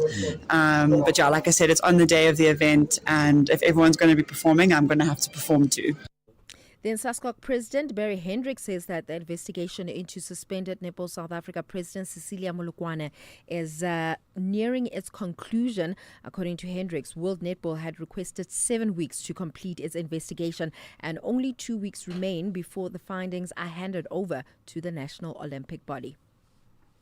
We've been informed via correspondence that this process should take around 7 weeks from then. So it's about to be wrapping up, I think, in the next 2 weeks. So after the investigation, and rightfully so, the investigation must not be compromised because it relies on witnesses that give evidence, including the president of Netball South Africa. The process must unfold properly and be untarnished to have any credibility towards the end. So I've advised the minister, I've advised the portfolio committee chair to allow the process to unfold. And then once that is done, and to have confidence in World Netball, and once it's done, then we can do some inspection as to the process that they followed. You know, talking about Netball South Africa, Ashraf, I never thought it would be one federation where the president is investigated, because I thought the federation, this is me personally, I thought netball is actually growing. They're doing very well. It's quite unfortunate with this whole Cecilia Molokwane thing.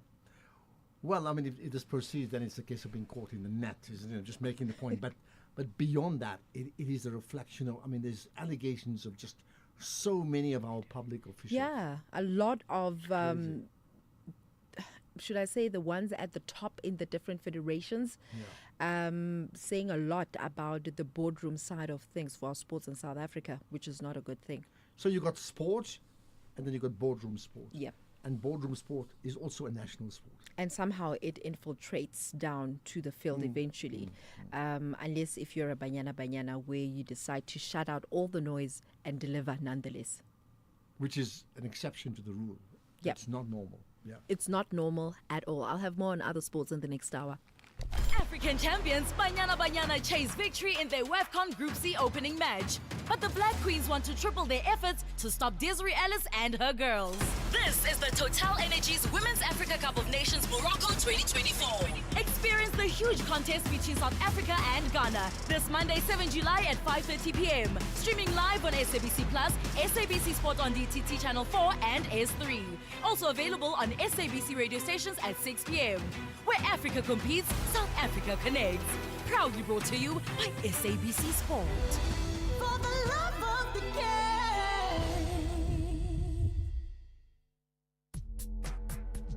If you're active on social media and love SAFM, we hope you'll take a moment to like or follow our SAFM page on Facebook and Twitter. These are the best places to find all the guest information, conversations, and stories you love from your favorite presenters, along with regular updates from SABC News. And don't forget, you can send your questions to feedback@safm.co.za. SAFM, leading the conversation. Economic news on SAFM. Facts and figures you can count on.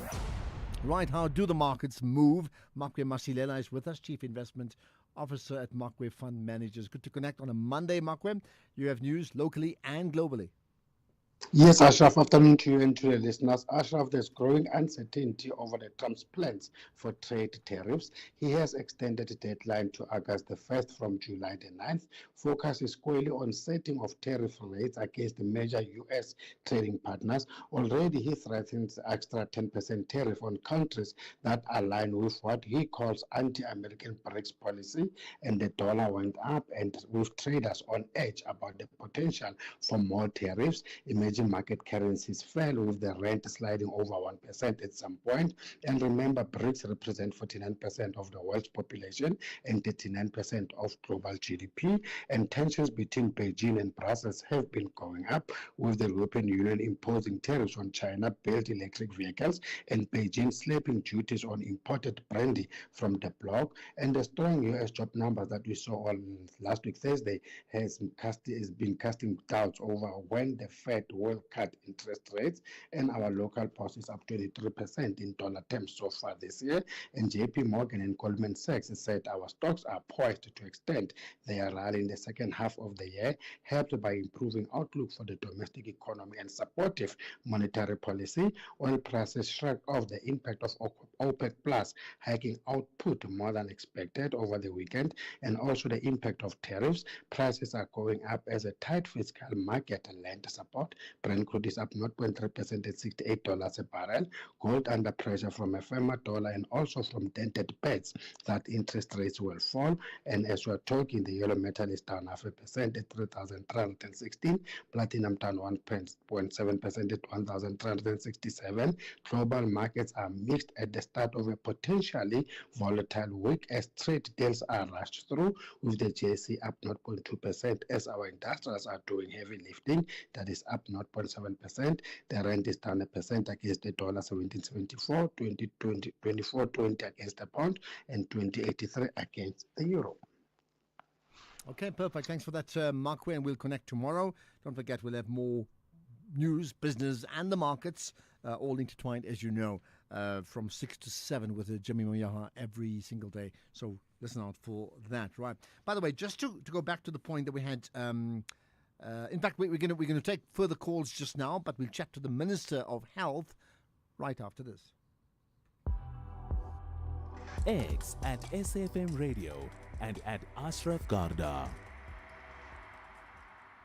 So, just a point about the conversation with Mvusi Rekwayo.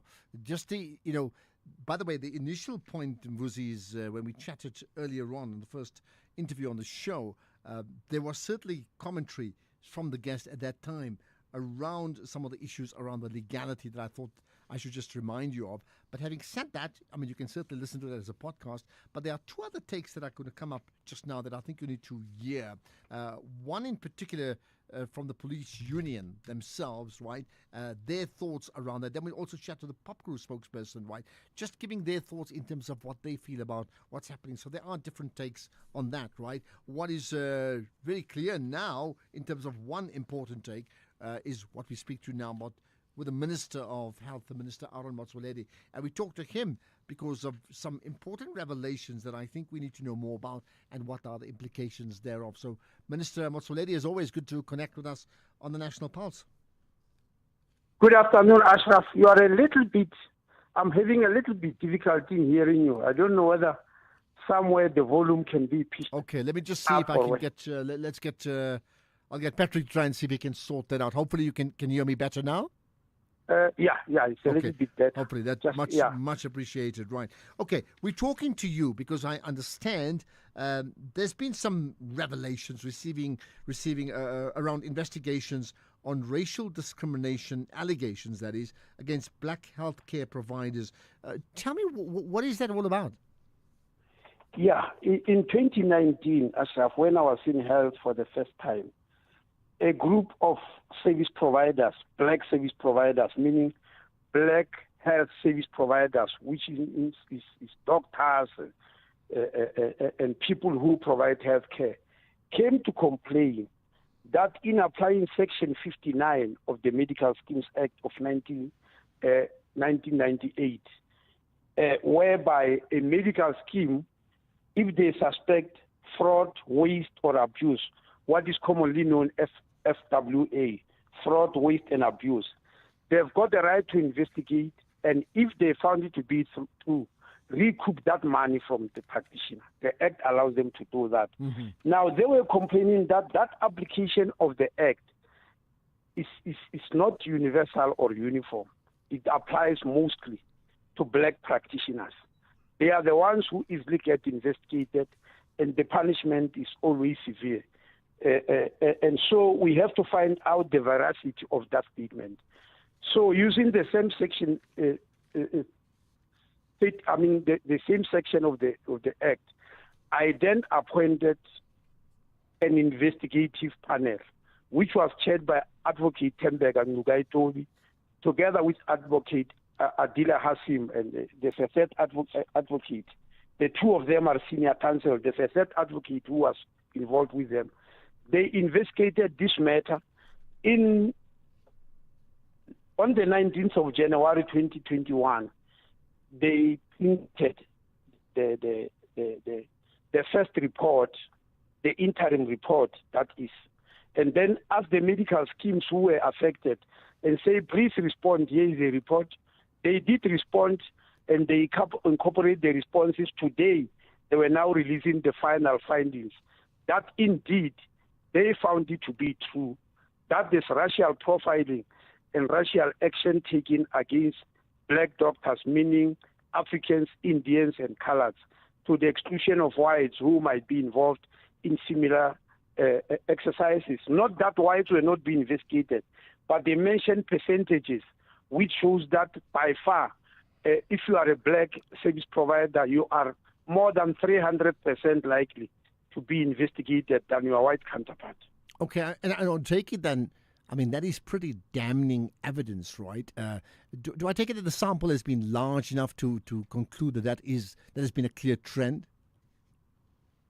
Just come again? I was saying, I take it the sample in terms of the investigation was large enough to now determine that that is beyond just a trend of a few people, that it can be seen as the norm?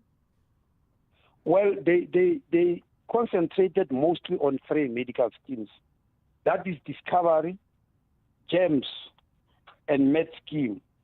And the argument when they were asked, why choose 3? There are 71 medical schemes in the country with 311 options. Why choose only 3 medical schemes? Advocate Ngwaitobi said the 3 of them constitute 80% of all the members of medical schemes in the country. And if you are able to make findings on 80%, statistically it means the other 20% will sort of fall in place. But you have also reached at the heart of the largest number of affected individuals when you go to this 3.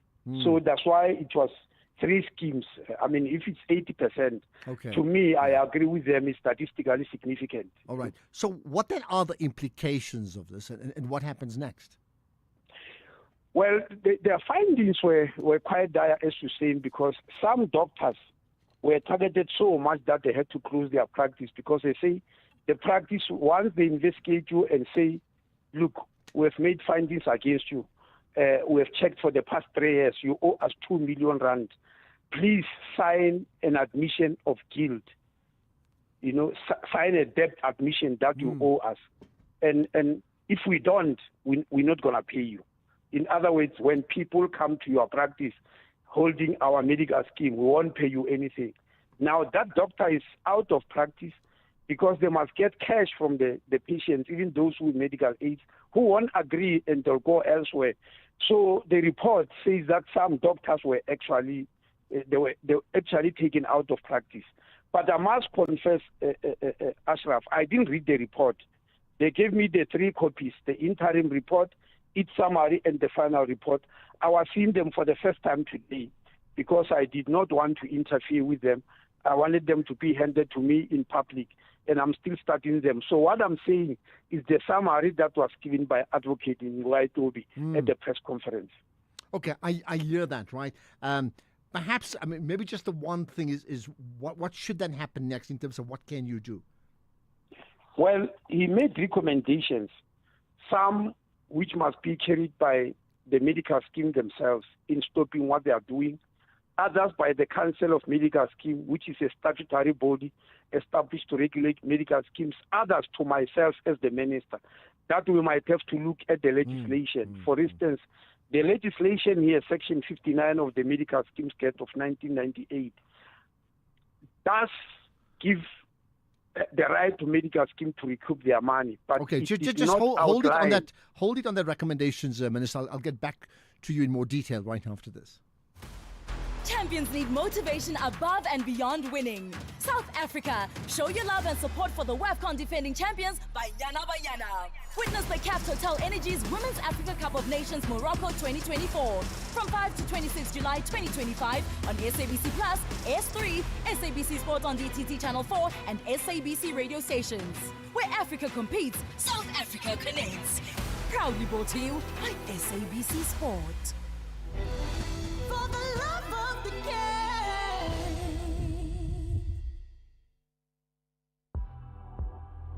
X at SAFM Radio and at Ashraf Garda. Okay, let's get back to the Minister of Health, Minister Aaron Motsoaledi. So we're still talking about the recommendations. Continue. Yes, he has put recommendations into 2 parts. The first part about procedural matters, where the mistake just happened in procedurally in administration, etc. The other quite substantive matters, whereby you are targeting because of the color of your skin. Those are the recommendations to the medical schemes themselves. But to us, look at the Act and find out whether there's a loophole, whereby the Act gives a right to medical scheme to recoup their money, but it doesn't outline the steps towards that. And in doing that, they make their own steps and decide to leave some doctors because they are white and goes to those who are black and because they are weak, and mostly GPs. Because he said there's a power imbalance which I've mentioned many times, Ashraf. Mm. There is a power imbalance between medical schemes and a practitioner practicing alone in a far rural area. If they confront you there and say, please sign, otherwise we are not going to pay you out, you're likely to get defeated and sign. Yeah. Than the big private hospitals, which commands huge amounts of money, who can take the medical schemes up.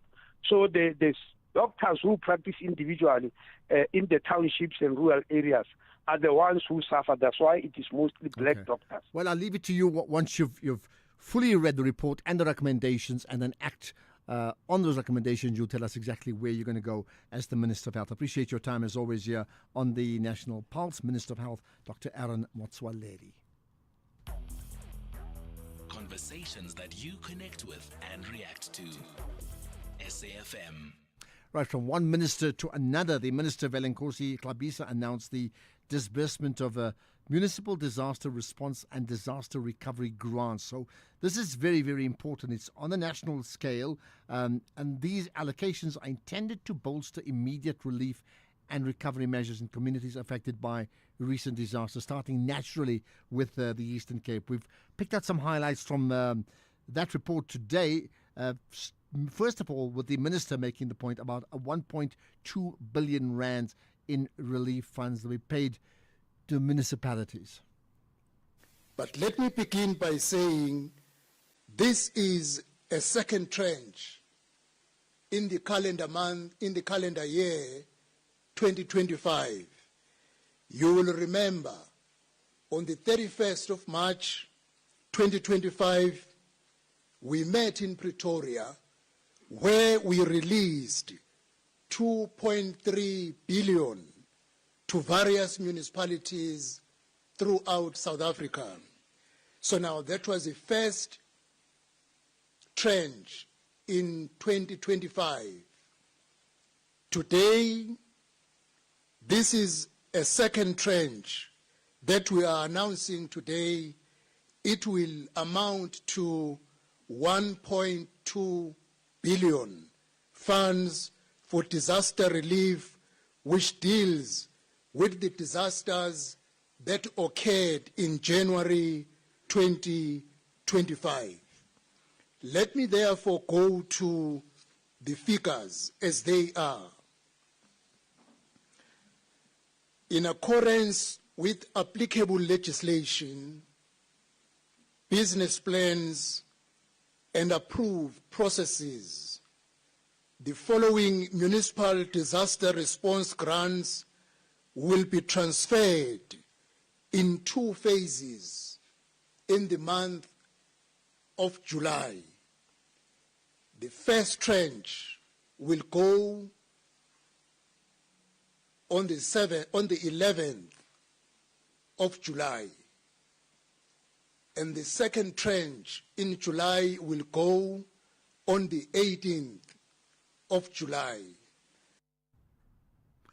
Okay, that's one point made. There's even more. The Minister Klabisa then spoke about the Eastern Cape in particular and naturally spoke about them receiving the highest relief in terms of rand value for now.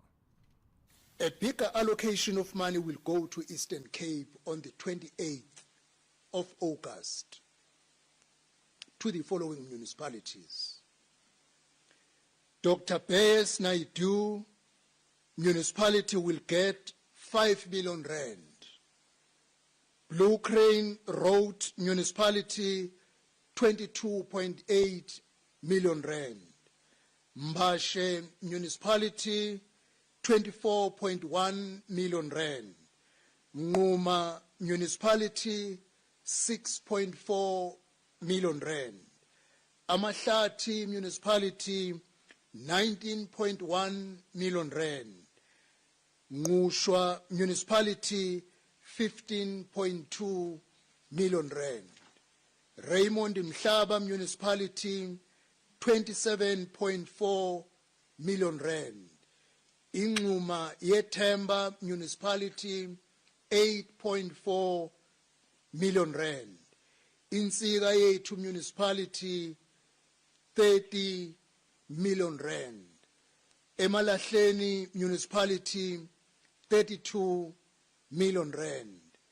Dr. A.P. Xuma Municipality, 18.9 million rand. Sakisizwe Municipality, 35.5 million rand. Inoki Mkijima Municipality, 32 million rand. Chris Hani District Municipality, 20.7 million rand. Muza Hill Municipality, 8.1 million rand. Port St. John's Municipality, 25.6 million rand. Nyandeni Municipality, 35.2 million rand. Mhlonhlo Municipality, 25 million rand. King Sabata Dalinjebo Municipality, 39.1 million rand. Okay, so that's that response, which I think is very, very important, and to confirm that 1.2 billion rand overall in relief funds will be paid across South Africa, but in particular the Eastern Cape will get 500 million rands of that 1.2 billion rands. Very, very important there. Now, still to come, let me remind you, by the way, most of the conversations we have every single day are available as a podcast, so you can check them out. And if you have any suggestions, feel free to do so. You can certainly tweet us. You can certainly also tweet me anytime you like, or even post on Facebook. So follow SFM Radio and myself on the various social media platforms, right? Still to come, we'll chat to a representative from the Independent Policing Union of South Africa, the General Secretary, and then we'll also chat to the Pop Crew spokesperson to get their reaction to the dramatic news regarding the allegations, pronouncements of Lieutenant General Nhlanhla Mkhwanazi that happened yesterday. But right now it's 5 o'clock. It's time for Greg Gous. He's in the hot seat with the news.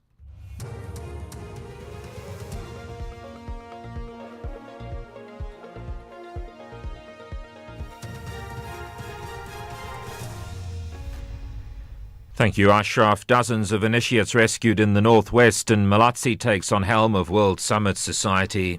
Good day to you. The Department of Cooperative Governance and Traditional Affairs in the Northwest has confirmed that 25 initiates have been rescued from an initiation school operating in Matlonyane village. The department says further investigations revealed 8 other initiates fled the school during the intervention and haven't been located yet. The department says they failed to consult with the parents and no medical screenings were conducted by the school. The chairperson of Parliament's Police Portfolio Committee, Ian Cameron, says President Cyril Ramaphosa should urgently act to protect the credibility of the police service. This follows allegations of corruption involving high-ranking police officers. There are also allegations that the police minister has affiliations with an individual with criminal links. The allegations were made by the KwaZulu-Natal Police Commissioner, Nhlanhla Mkhwanazi, during a media briefing conference at Parliament. Cameron called on the President to act. As the head of state, the President has a responsibility to implement an intensive investigation into the corruption allegations at SAPS to protect and promote the credibility of the service. The committee welcomes, and this is the Police Committee, the assurance of the President in his latest press release to give the matter due regard upon his return from Brazil, but has urged that this matter be priority number 1. The High Court in Pretoria sentenced a police constable to life imprisonment for the murder of his girlfriend. Vincent Ramutla shot and killed his girlfriend at their rented room in Mamelodi, east of Pretoria. He then shot himself in the head but survived. Police watchdog IPID has welcomed the sentence. IPID spokesperson Paladi Shuping. The police found Constable Ramutla bleeding from the head with a firearm in his hand, and he was disarmed. The girlfriend was found lying in a pool of blood. Constable Ramutla was arrested and taken to hospital for medical attention. He was later found guilty of murder and sentenced to life imprisonment. He was also declared unfit to possess a firearm. The ANC Secretary-General Fikile Mbalula says the death of the former ANC Deputy President David Mabuza has brought moments of profound sadness and introspection. Mabuza, who also served as the Deputy President of the country from 2018 to 2023, passed away 4 days ago in Johannesburg following a short illness. He addressed the media, Johannesburg. We meet here today as the African National Congress in time of deep reflection, collective mourning, and steadfast commitment to our historic mission. The ANC joins the nation in mourning the passing of former Deputy President of the Republic and of the African National Congress, Comrade David Dabede D.D. Mabuza. This is not only a loss for the ANC, it is a national loss. Comrade Mabuza embodied disciplined, humble, and people-centered leadership. His leadership was quiet but effective, grounded in the ethos of care, dialogue, and delivery. That was the ANC Secretary General Fikile Mbalula. The Communications Minister, Solly Malatsi, has officially taken on the role of chairman at this year's World Summit on the Information Society in Switzerland. Katlego Lachodi reports. The World Summit on the Information Society has drawn a diverse and influential gathering, including heads of states, government ministers, leaders from the tech industry, and various civil society organizations from across the globe. Key priorities on the summit's agenda includes addressing and closing the pervasive digital divide, driving advancements in innovation, and strategically harnessing technology to promote sustainable development for all. Communications Minister Solly Malatsi assumes the role of chairman at a crucial time for South Africa as the country accelerates its efforts to build its digital economy, create homegrown tech innovation, and to position itself as a key player on the world stage. Katlego Lachodi, SABC News. Top story: the Department of Cooperative Governance and Traditional Affairs in the Northwest has confirmed that 25 initiates have been rescued from an initiation school in the province. That's SAFM News. I'm Greg Hoos. In sports this hour, Zimbabwe 31-1 in their second innings, trailing South Africa by 425 runs, and Banyana set to kick title defense off against Ghana at the Women's Africa Cup of Nations. More details at 5:30. SAFM, guiding you through the rush hour traffic. Good afternoon. Starting off in Gauteng, the N3 southbound in Germiston queuing towards Geldenhuys interchange, the M1 northbound in Sandton queuing towards Marlborough Drive, and the N12 westbound in Gilview has a crash reported before Klip River Drive exit. In KZN, the N2 southbound, a stationary vehicle before the M41 gateway exit. The N2 southbound has a stationary vehicle after Umgeni Road, and the M19 westbound in Westville queuing towards Dunkeld Road exit. In Cape Town, the N1 inbound has a crash reported at the M5 highway exit at Kuburg interchange, the N2 outbound slow moving towards the R300 interchange, and Jan van Riebeeck Drive southbound in Parow slow moving towards Francie van Zyl Drive. With your traffic update, I'm Irma G. SAFM 104 to 107 nationwide, leading the conversation. The Congolese have a huge mission to silence the hosts, but the Atlas Lionesses are not shaken. They are confident they will keep the people of Morocco happy.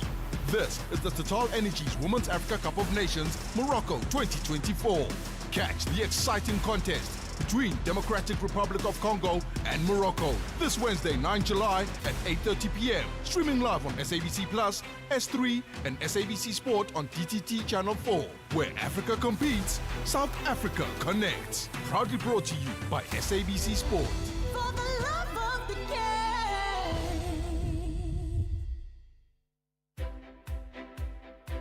Join us for this year's fundraiser, Jazz for Young People concert at the National School of the Arts on the 26th of July. This unique event, perfect for families, is a powerful celebration of youth, creativity, and community spirit. So bring the whole family to enjoy a wonderful day of world-class jazz curated by Zoe Mudicha, featuring the Parktown Girls Band, Tshwane School of Music, The Real DJ Zandi, Kutlo Taro Jazz Band, and many others. Tickets are just 80 Rand and 50 Rand for kids under 12 via Quicket.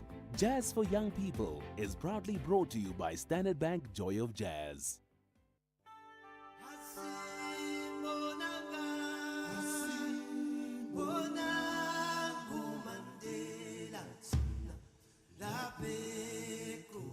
You are listening to SAFM Radio, this Mandela Month. It is in your hands now.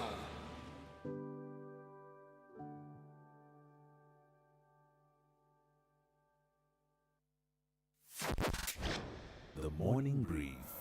What's your sense? Pack of lies or prima facie case? I can't say whether it's either or. What I can say, though, that I can't imagine that the provincial commissioner would take the risk that he took yesterday if he didn't have something solid to back it up. It just wouldn't make sense to me. It is literally and figuratively speaking suicidal move if you don't have evidence to back it up. And the fact that he had the amount of senior members sitting around him, task force members and NIU members, what seems to be NIU members in the background, also sends a very, very strong message. We might not all agree on the optics. That could be a debate for another day. That's Ian Cameron, who is chairperson of the Portfolio Committee on Police in Parliament. Tulasizwe Simelane on the Morning Brief. Find the podcast at safm.co.za.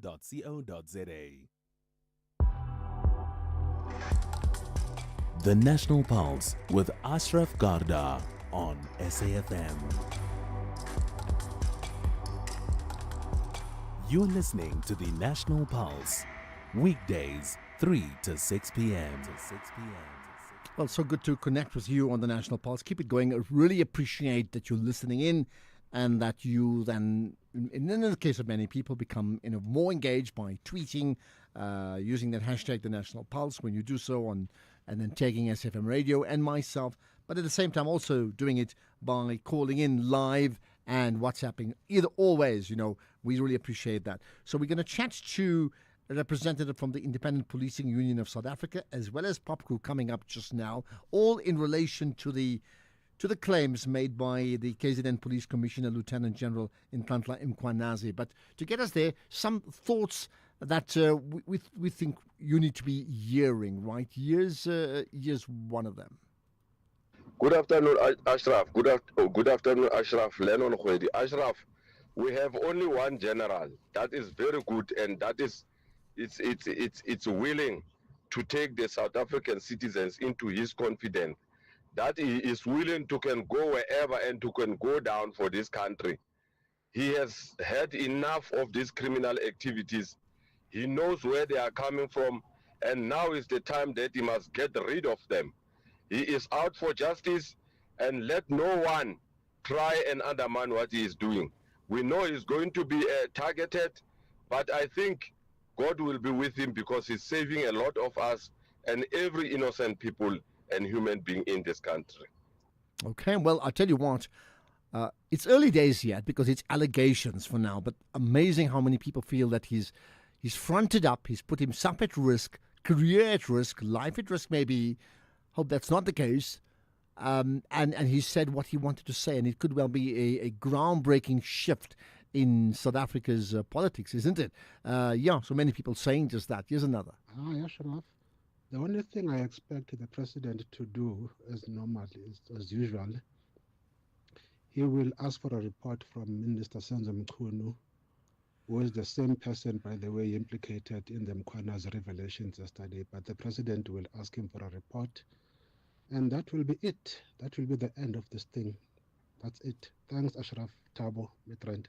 Okay, Thabo, you think it'll just be a report from the person directly involved to give an honest report, and as you said, that's the end of the conversation, really, isn't it? Good afternoon, Ashraf, and the listeners of SAFM. Ashraf, let me be anonymous. I was suspended for not following the protocols here in SAPS. You know the reason why? Because I dig up the information of corruption by senior management of SAPS. And throughout, I follow all the procedures, doing everything. Later, I realized that nothing was happening. I reported them to the minister. So they suspended me for almost 8 months. I was sitting at home, and then I went to a hearing. I won the case. They were not even talking about the facts of corruption. So I came back, and then later I saw there was no need to work for SAPS. I resigned. Thank you. Okay, you see, the level of disgruntlement within a very important societal service. We hear that all the time. Right, we're going to chat to the representative from the Independent Policing Union of South Africa after this. X at SAFM Radio, and at Ashraf Garda. Okay, reaction from all sides, and this one comes now from Impo Kwinika, the General Secretary of IPUSA, the Independent Policing Union of South Africa. Impo, appreciate your time here with us on the National Pulse. Impo, hi. Okay, let's just see if we can reconnect in just a moment. I'm trying to see between Patrick and Keys where there's been a disconnection. I think we do. Impo, we have you there now, right? Hello? Hello, how are you, Ashraf? I'm very good indeed. Appreciate your time, Impo. Right. So we're getting different perspectives of the drama of yesterday, certainly from where you sit as the belonging, effectively, the Independent Policing Union of South Africa. Tell me what your thoughts are, what your union's thoughts are. Yeah, look, this is a terrible thing that has happened in the history of policing, you know. To have one of the senior police officials coming out to the fore and share the frustrations that he's having in doing his job within the South African Police Service. And I've also been listening to your people, though, your listeners there, who have been making comments about the history that they have with the South African Police Service. Mm-hmm. Me being one of them, of course, because I have once been humiliated, you know, for doing what is correct. So I fully agree with those sentiments to say policing is something else that we all not used to. And we will want to see that many good things which comes from good people such as General Mkhwanazi is being put into use. Okay. What do you feel? I mean, so I suppose the revelations are shocking on the one hand, but they're also very important that somebody has fronted up and said, here's the problem, because we've had a history in the last few decades of people just not fronting up when they should be doing so in the interest of the public. Yeah, look, again, we are saying bravo to him because he was so brave to come out in the open and raise the issues that are really troublesome to not only to him as a provincial commissioner, but to South Africa as a whole, because you might have heard him saying, I will do anything to make sure that I protect the future of my children and the future of the country. He has really, and even the regalia that he was wearing, the people who were around him, the type of firearms that he was carrying, and the word combat that he had used throughout the interview, that tells you that he knows the consequences of what he has opted to do, he has chosen to do. What about, so, I mean, from where you sit representing the policing union, right? One is the official position of the policing union, but the other are just, you know, people who belong to the union who have views. I take it they've expressed their views to you, and if so, what have they said? Look, they are very excited that things like this, which they have been raising through whistleblowing. Remember, our members have always, they are not allowed to speak openly about issues that really troubles them. What they do, they then utilize other opportunities of providing information as whistleblowers, which General Mkhwanazi did not choose to do. He chose to confront these issues up front. But here is the catch. If General Mkhwanazi is correct in what he had raised, then the law is going to protect him.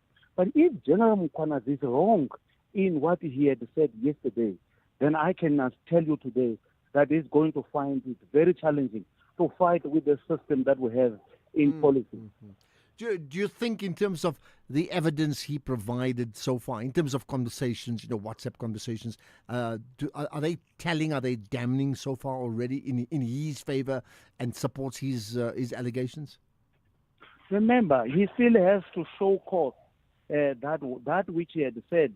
It is reduced in a form of a statement, and that a docket is being opened, and that a due process that is supposed to be followed by those that are implicated in what he says, it's made available to them. And that's what I'm saying. If the law, if what he's telling is the truth, then the law is going to protect him. I'm referring to that.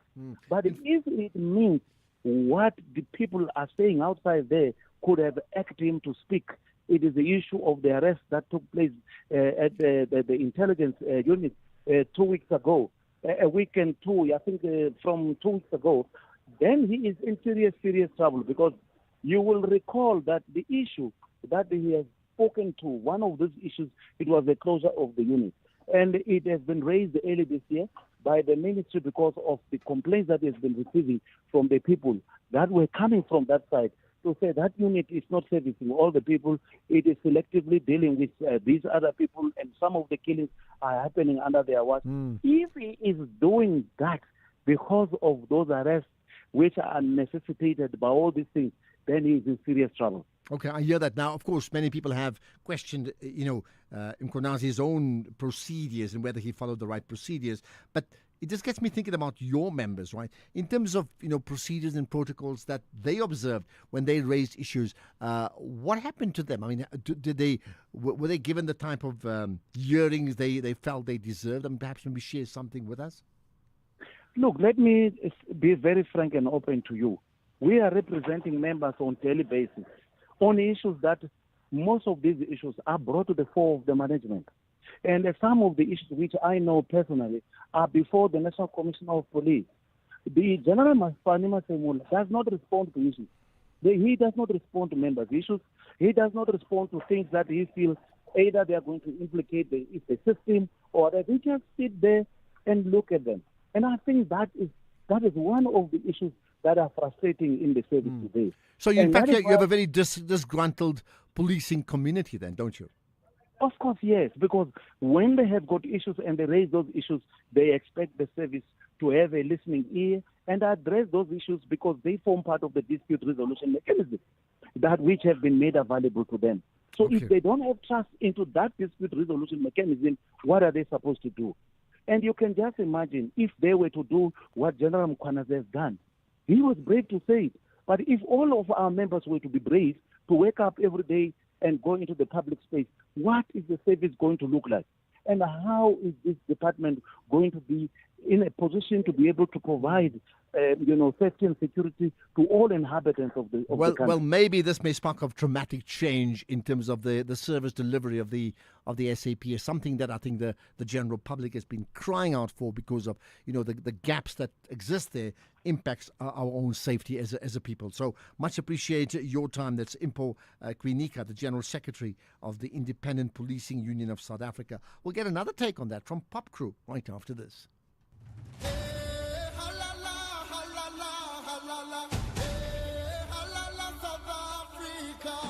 I'm Shakira O'Malley and I'm a centre back. What I like so much about living in South Africa is the beaches. So being able to go to the beach and just relax and just let go of literally everything. I had a good laugh this morning at breakfast. I think we were all just having a conversation. Everybody was interacting. If I won $1 million after a good game, I'd definitely not tell my teammates. Definitely not. I'm taking that $1 million and going home. Tune in to SABC Sport to watch Banyana compete at the AFCON and defend another title.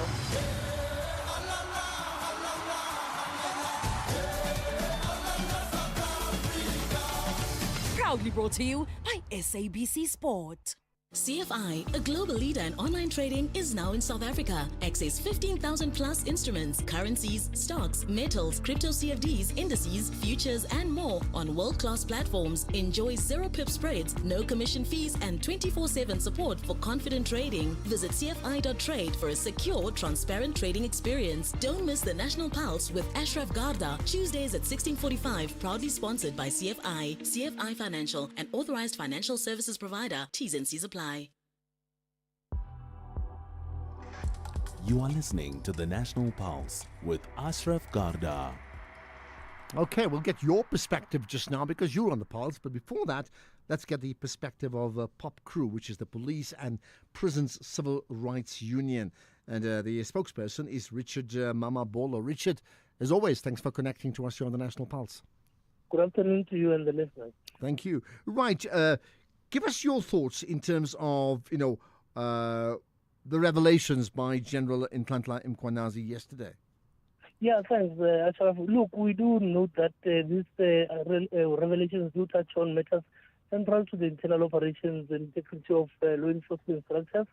And, of course, it's got a broader implications because already there are speculations. I think since yesterday we've been hearing a number of views about what actually should happen. But I think the union we are quite aware of that. And I think central to our point is that obviously the criminal justice system should be shielded from any interference. But ultimately, we think that the president of the country would be the right person to exercise his constitutional duty by actually ensuring that this matter is urgently prioritized, as he had communicated yesterday. So we think that the process should leave no stone unturned, and of course, those who have would be found to be in the wrong should definitely be action taken against them. But for now, really, we need to really calm down.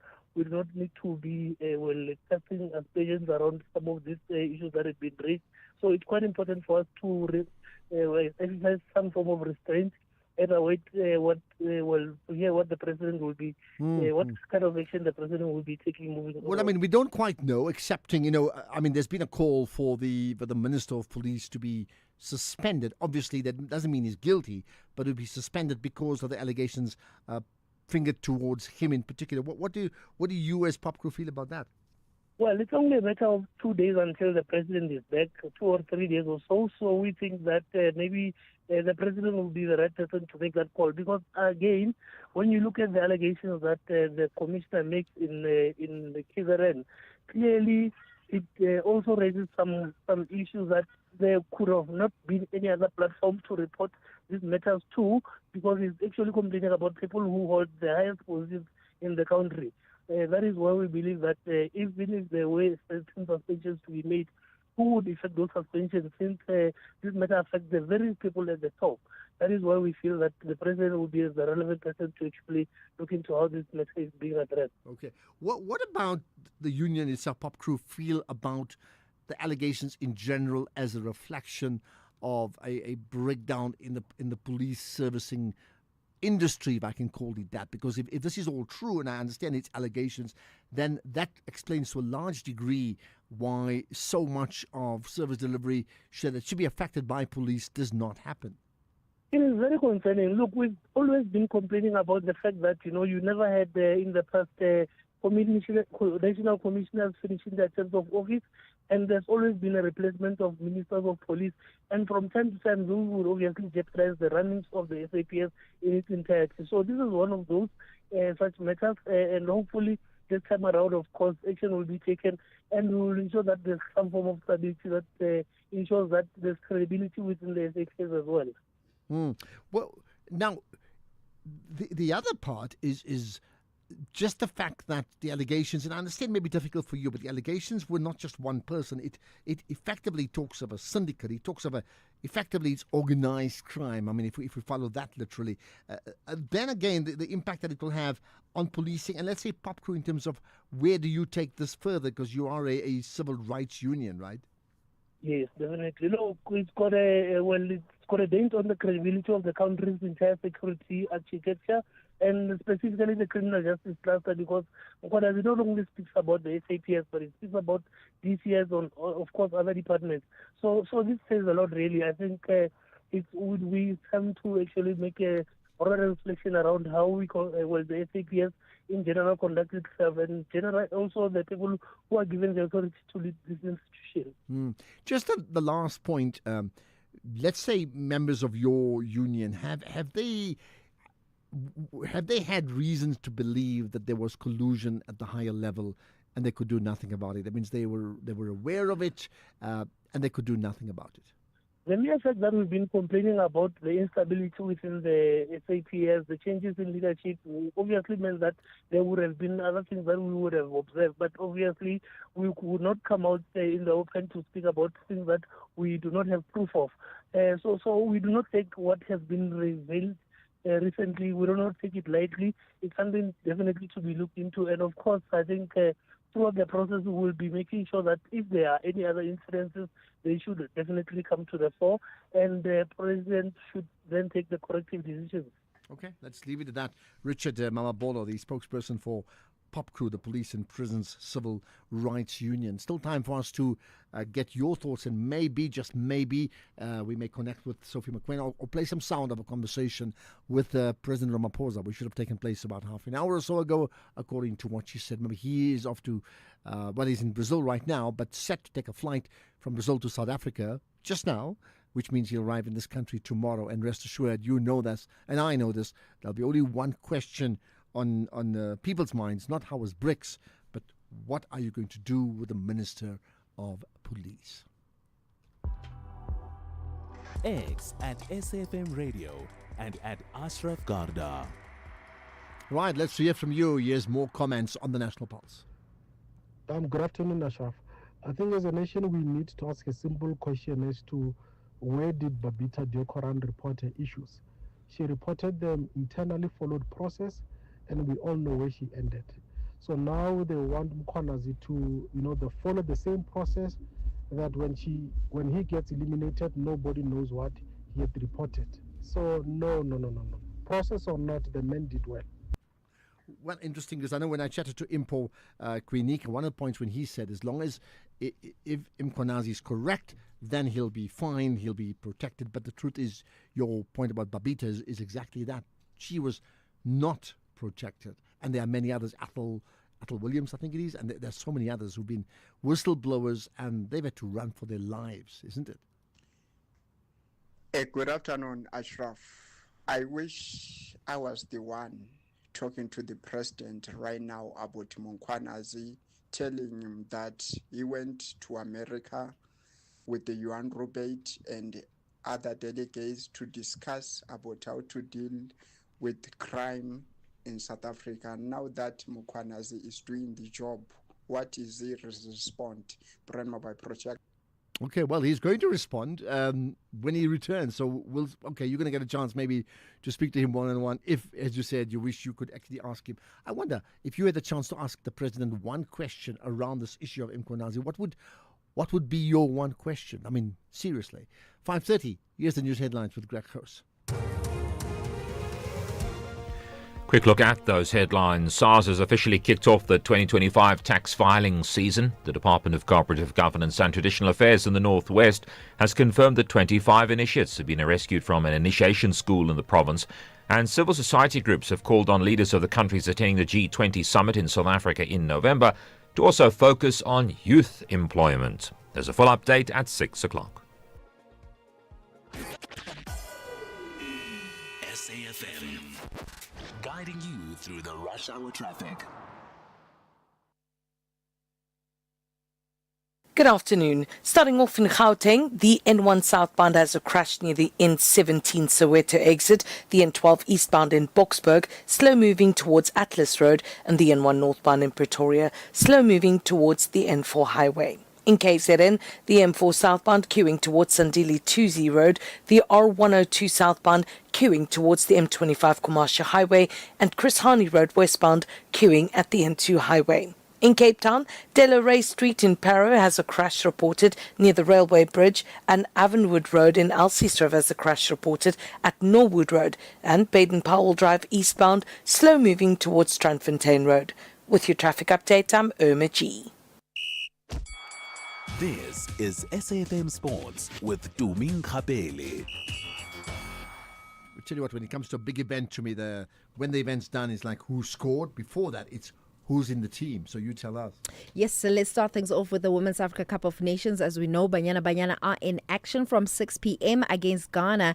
They are kicking off their title defense. And just looking at their starting lineup, there's Andile Dlamini, Karabo Dlamini, Tisetso Makhubela, Mbambanani Mbane, Fikile Magama. There's Refilo Jane, Amrela Mutau, Linda Mutlalo, Notolo Tsani, Lebohang Ramalepe, and Jermaine Siopio Singwa. So that is the side that is going to face Ghana today. And Coach Desiree Ellis says that they know it's going to be a challenging match, but a victory will definitely be crucial for them. Look, in 2018 and 2022, we had really good starts with good wins, both against Nigeria, and that set the tone for the rest of the tournament. And this one is no different. To be able to get a positive result, we know Ghana did not come to the 2022 tournament, but without a doubt, they are powerhouse in women's football. You know, when you look at the players playing in good clubs around the world, it says the quality that they have, and they are back. And you know, we cannot underestimate them. If you look at the last 6 months, they've changed coaches, but yet you still see the quality, the international friendlies they've played. So it's going to be a tough game. There's no two ways about it, but you don't want it any other way, you know. So it's not just Ghana, but at least the first game, and we have to get a positive result to give us a kickstart in the tournament. Well, wishing the team and the girls nothing but the best. Elsewhere, AC Milan coach Massimiliano Allegri says that Croatian captain Luka Modric will join the Italian club from Real Madrid. This is after the Club World Cup. Modric joined Madrid from Tottenham in 2012 and has been linked with a move to Italy since early June after announcing that he will leave the Spanish Giants at the end of his contract. Then in cricket at Stumps, Zimbabwe are 51 for 1 after 16 overs, trailing South Africa by 405 in the second innings of that second test between the nations. Sean Williams top scored earlier on for Zimbabwe at 83, with Pranillan Subrian taking on 4 for 42 in terms of the figures. Then in athletics, KZN Athletics President Steve Mkazi has confirmed to SABC Sport that his province has formally written to Athletics South Africa requesting that President James Moloi steps aside. The move follows ASA's appearance before the Parliamentary Portfolio Committee on Sports, Arts and Culture last month, where concerns were raised about Moloi's use of Federation's credit card between December 2022 and January 2023. We made it clear in our board resolution that everyone is presumed innocent until proven guilty. And such a presumption applies to the president. Ask us as KZNA asking for him to step aside is not for cheap point scoring purposes. It's rather to protect the dignity of the sport and the integrity of athletics. In basketball, NBA star Kevin Durant has joined the Houston Rockets from the Phoenix Suns in a record-breaking trade deal involving 7 teams. The move was first announced last month but was confirmed yesterday when the league's new year officially started. The Atlanta Hawks, the Brooklyn Nets, the Golden State Warriors, Minnesota Timberwolves and the LA Lakers are also involved in the deal, which involves 13 players and several future draft picks being exchanged. The previous record for the largest trade in NBA history was 6 teams set last summer when Klay Thompson joined the Dallas Mavericks. Durant was named the 2014 Most Valuable Player, won 2 NBA titles with the Golden State Warriors and is a 15-time All-Star. He also won 4 Olympic golds with the U.S. basketball team. And for a change this time, Ashraf, I am saying goodbye and I'll be back again tomorrow because Michael Abramson is back on Top Sport later on. You haven't done is tell us how did you score on your predictions. Oh yes, so I missed out on the first prediction. I said Zambia is going to beat Zambia was playing Morocco. It was a draw and it was a very fascinating game. I don't know if you watched it. No, I didn't, but I know they were leading. In the first 57 seconds, Zambia scored. And that's why I was like, Zambia is going to beat them. But unfortunately, the Springboks won. What else did I... That was predictable, yeah. I don't know, Formula One, did you say anything? Oh, yes, Lando Norris won. So I was spot on with regards to that tennis, one. You had no predictions. No. Yeah. I have to tell you, I watched that. I watched... what's the Wimbledon player? Alcaraz, right? Have I got it right? I must have got the names right. Carlos Alcaraz, yeah. I mean, last night, beautiful, and I watched the women's number one, beautiful, but the main one, there was this one rally with Novak Djokovic and his adversary on their side. It is a rally for generations. I don't know if you watched it, but if you haven't, please Google it or check it out. In fact, I'm going to tweet it just now. I'm sure I did, actually, but I must tweet it. I can't explain it. It was just incredible, that rally. I can give predictions for the Banyana game. Go ahead. I think Banyana are going to win 2-0. Wow, okay. Let's see if I'm right tomorrow. Did you take a picture of your top? I did. I'm going to post it. Wow. I did. I'm going to post it. 2-0 says to me. All right then. If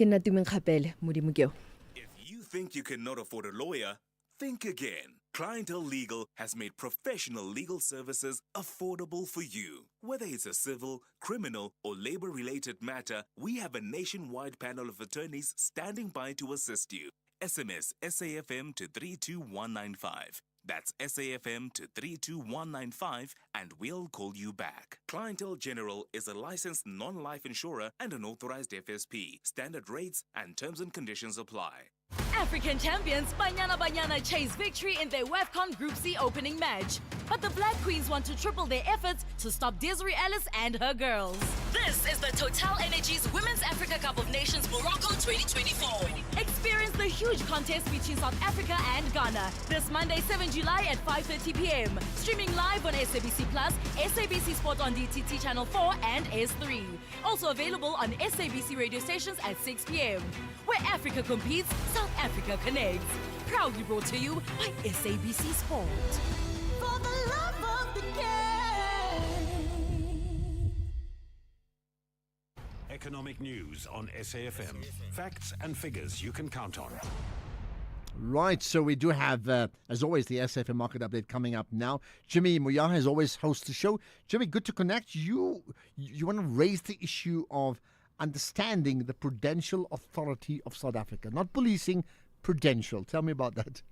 Good afternoon, Ashraf. Good afternoon to the listeners. Yes, the Prudential Authority of South Africa exists within the South African Reserve Bank as somewhat of a enforcer slash oversight kind of setup. So the South African Reserve Bank is of course responsible for a lot of things around the banking space, the financial space, and the Prudential Authority handles everything like licensing for them, enforcement of that licensing. So everything that we've seen in recent times around the likes of Itala Bank having their banking exemption not renewed, that would sit within the Prudential Authority. The seizures that we've seen from a central bank perspective around the breaches of exchange control, part of that sits within the Prudential Authority. So part and parcel of the South African Reserve Bank, obviously very important towards getting us off things like the grey list as well. So we're going to speak to the Prudential Authority. They gave us an annual report last week. We're going to speak to the CEO of the Prudential Authority, who also happens to be the Deputy Governor of the South African Reserve Bank, or at least one of the deputy governors that we have at the central bank.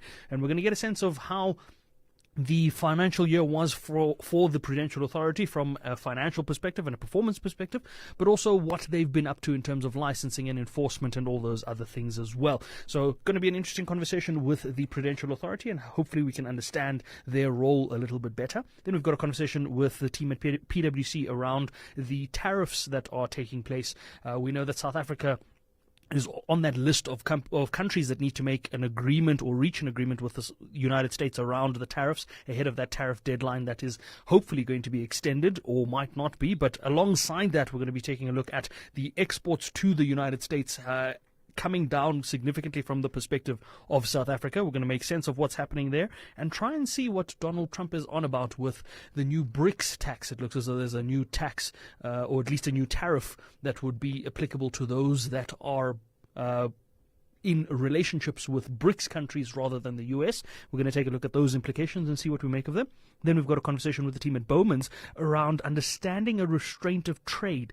It's important to look at these sorts of clauses in your employment contracts, whether you're looking at a current employer, previous employer, or prospective employer. So we're going to look at that and try and understand that particular condition and what it means when it's being enforced by an ex-employer or by an ex-employee. And then we're going to have a personal finance segment to wrap up the show. We're going to wrap up the show with a look at insurance dealing with a second-hand vehicle, how you insure your second-hand vehicle, and some of the important things you need to look out for from that perspective. Before we get to that, a sense of how the markets have been moving throughout the day. Very much on the red side of things to start off the week. If we look at equity markets, by and large, most of them were in the red, if not all of them. The only two international indices that were in the green were the DAX in Germany and the CAC 40 in France. In Germany, it was up about a full percent, while in France, just over 0.25%. But the Nikkei in Tokyo was down more than 0.5%. The Hang Seng was down about 0.25%. European markets, the FTSE in London was down about 0.1%, and the Nasdaq currently down around a quarter, or 0.75% rather, and 0.2% in the case of S&P 500. Of course, U.S. markets were closed on Friday for Independence Day, so they would be playing a bit of catch-up on today's trading session. And if we look at the performance of the rand a little weaker against all of the major currencies. 17.73 against the dollar, 20 rand 80 against the euro, 24.18 against the British pound, and one Australian dollar will cost you 11 rand 54. One Bitcoin, 108,500 odd dollars a coin, or around 1.92 million rand. Not too far off from where we left it this time last week. Quick look at commodities. Gold price 3,320, platinum $1,378, palladium 1,118, and Brent crude $69.19 a barrel. We had an OPEC announcement that I'm going to be digging into with Gary Boyson in a moment from now. But before I go, the all share finishing up about 0.1%, the top 40 up 0.25%, industrials up 0.2%, and resources up 0.3%. So we'll ignore the fact that financials were down 0.4%, because overall we finished out in the green. But we'll be back just after the 6 p.m. news to discuss these and other market movements. As I said, I've got Gary Boyson on markets with me tonight. But until we come back, Ashraf, back to you. Right, perfect. You've got a show 6 to 7, followed by, not to me, Michael Abramson, 7 to 8. But of course, it means through all of that, 6 o'clock onwards, there's an important Banyana game on, and there'll be updates on that score for sure. And we certainly hope they do well and win well. But what it means now is it's time for me to talk to you, because you naturally are, as I expect, on the pulse. So let's hear you after this. You are listening to the National Pulse with Ashraf Garda. Okay, let's get your thoughts. Now, you know the story. You can call in, and you call in live. That's great. Or you can send us a WhatsApp, text, or voice note message. You can also tweet if you're up for that too. Hashtag the National Pulse when you do that. Right, we go to Midrand. No, we don't. I just want to check out. In fact, no, we're going to get to some of the callers just now. Let's pick up... There's a range of people calling in, understandably so, and that we've not really moved from the Mkhwanazi story. There's been some comment about the story from the Minister of Health, but by and large, it's been what's happened yesterday and the implications thereof. Ashraf, Easy Mashume here in Bloemfontein. I, for one, Ashraf, as a South African citizen, I stand with the rogueness of General Mkhwanazi. I stand with him and I stand firm. These raw corruption politicians and people who are in leadership must be exposed. If it takes someone like Mkhwanazi to be rogue in police force, military, or either of the institutes that we have in South Africa, I stand with that rogueness. Good evening. Oh, thank you. Interesting you use the word rogue or rogueness like 3 times, suggesting he's gone rogue for going against the system. But in fact, he's calling out others who he believes have gone rogue themselves. So how ironic is that? Ashraf, Ziwengos here in Springfontein. My take on this is Mkhwanazi was threatened with, or he is aware that he's about to be suspended or charged with something, because he mentioned Khumalo, who's already there charged. Now, if you were to say all those things that he said yesterday after he has been charged, no one would have taken him seriously. So he's pulling the trigger before they pull the trigger on him. I think that's a good move. Okay, so you believe that is going to be shown the door. Interesting one. Hi, Ashraf, it's Twan from Durban. Listen, man. You say, listening to your interview with the trade union about the Mkhwanazi matter, one thing that I've picked up is that these unions at times they are useless, or their use is less if any exist. Reason being, my understanding is that the Mkhwanazi is their member. They should be pro their member as opposed to be pro-aligned to the ruling party or former ruling party. So what I've figured, or what I've gathered from the interview that you had with them, is that they wanted to be politically correct and not to offend their master, which is the ruling party or the former ruling party. Well, look, I certainly from the chat with Pop Crew, that seems to be the line, waiting for His Excellency Ramaphosa to come in and do what's right, as opposed to saying this is unacceptable. I'm not that they've said it's right. Clearly, they're saying the allegations just reflect a bad wrong in the system. But let's see how that goes, right? There's a few more comments about the unions only being concerned about their protection of the alliance with the former ruling party, not their members. In the interview, they were creating some doubt on their members as opposed to speaking highly of him. Interesting indeed, right? And that we pick up as a trend too. There's more comment on Mkhwanazi. He's certainly the news maker. Well, City of the Weekend. Would he be of the year? I don't know. Thabo in Kroonstad, you're live on the air. Go for it. Yes, Ashraf, I think now I'm still waiting. What I suspect, President Ramaphosa is going to suspend it as Senzo Mchunu about the allegation, because now, we must know that we deal with a lawyer. President Ramaphosa professionally is a lawyer, and this is very dangerous. I hear the previous caller, what he was mentioning, but as now we say we are waiting to hear what President Ramaphosa, but take my words, is going to suspend Senzo Mchunu. Failing to do so, and then the country is going to be in tatters. It's going to be a big problem. Yes. Well, there you are. Well, thanks for that, Thabo. So here's the point. It's allegations at the moment, but they're damning allegations. And the allegations of a senior person, and he doesn't talk of an isolated case. He talks about a complete syndicate. The question is, if the president does not suspend the Minister of Police and says, let the law follow its course, and that could take, as you know, a long, long time. Yeah, I think... I just wonder how the public will respond to that. Thabo, thank you for that. Salo, you have a view too. Go for it, Salo. Thank you for having me, Ashraf. Ashraf, do you have the evidence that the Mkhwanazi, as a journalist, did you have them in front of you or in front of your team? No, clearly we don't have it in front of us right now. I'm asking this because he said he's going to share it with the media yesterday.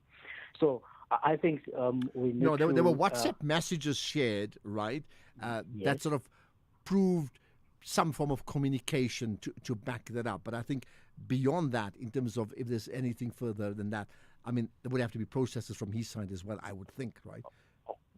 That's what I'm talking about. That you have that the evidence that he shared to the media. But you see, what I'm saying is this. Let's get this right. He said that in terms of court of law is one thing, but he also shared that to the SAPS website.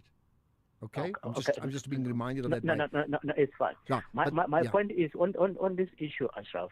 That's why we see a lot of the whistleblowers are being mad at to when they come out to tell us that there is corruption somewhere.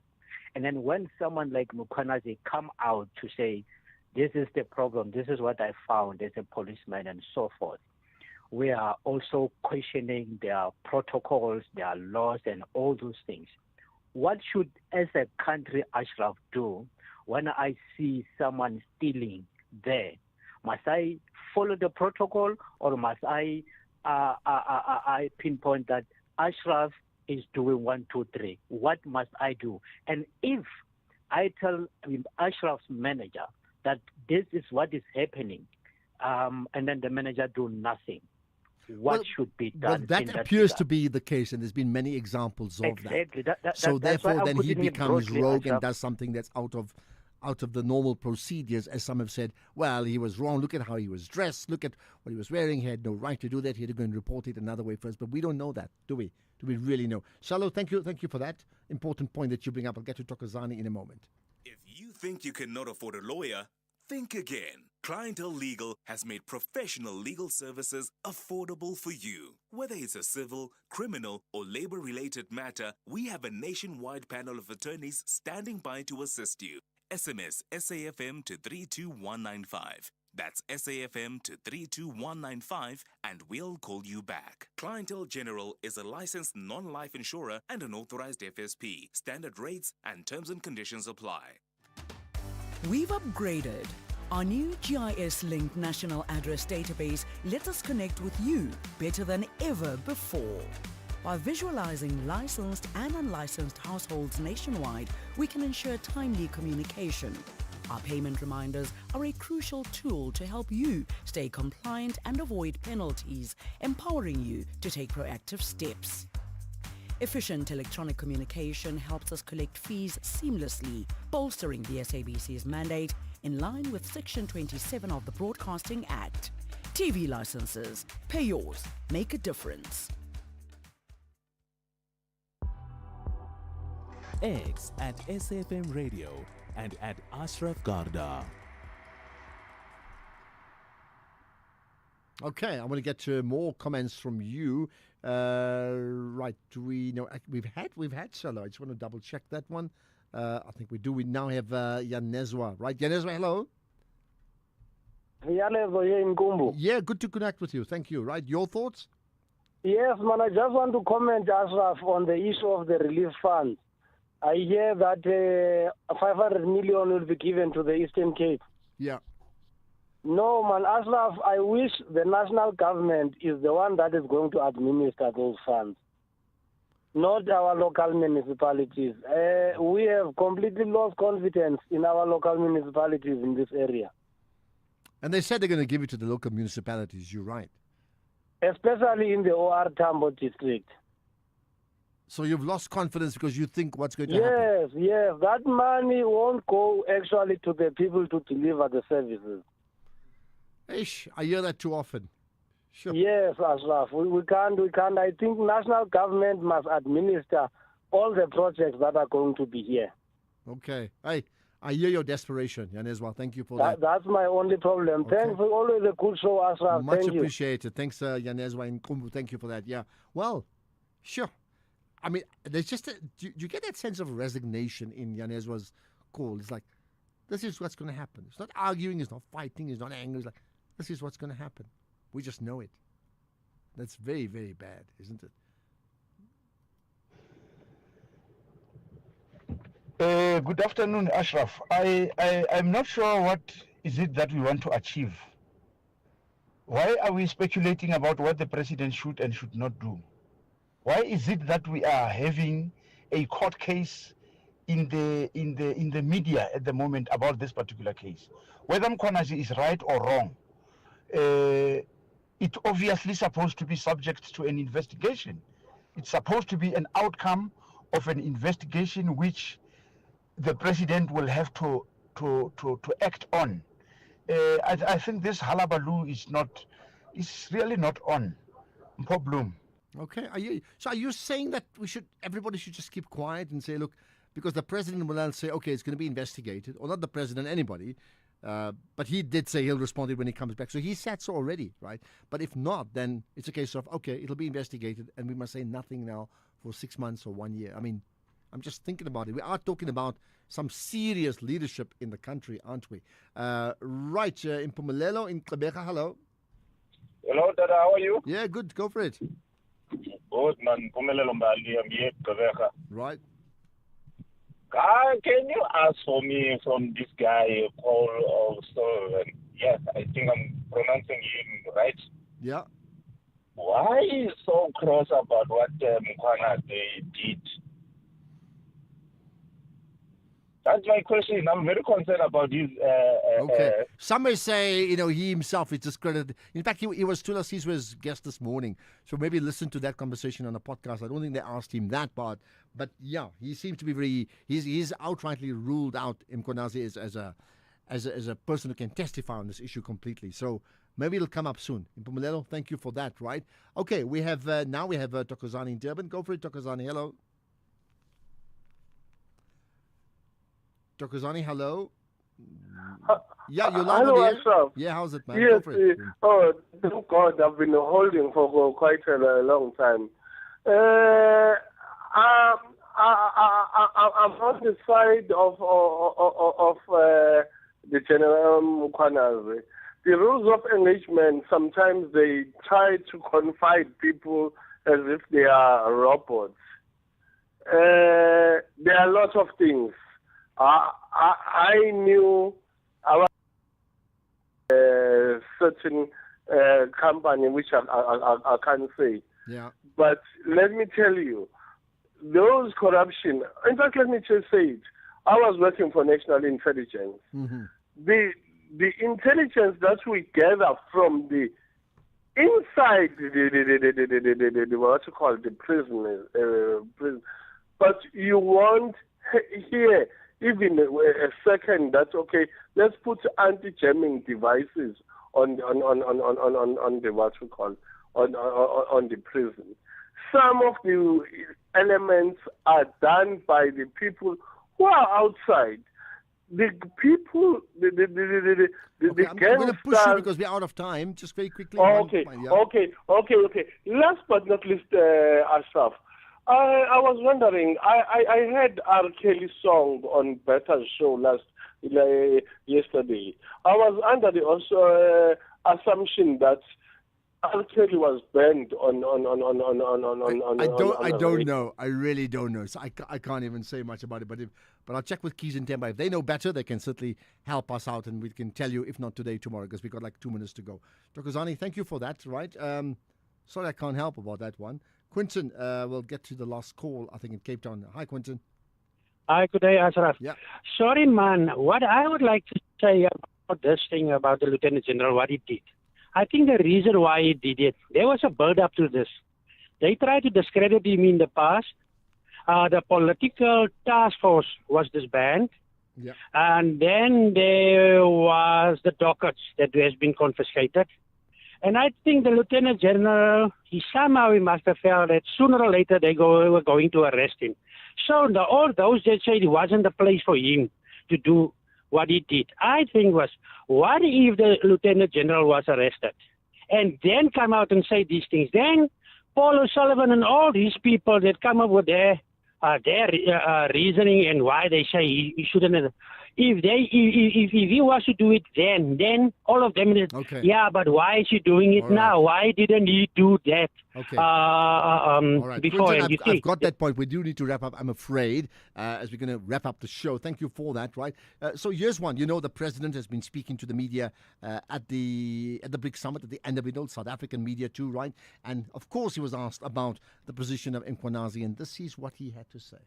On the issue of the announcement, or better still, what the Police Commissioner of KZN, General Mkhwanazi, said, I was not aware of it, that it was coming, and obviously it is a matter that I will be dealing with when I get home. I will need to look at it more closely and have a thoroughgoing discussion with a number of people, and thereafter there will be a clear way forward. This is not a matter that we should not give attention to. It is a serious matter. It has to do with the security of our people, but it also has to do with our adherence to the rule of law.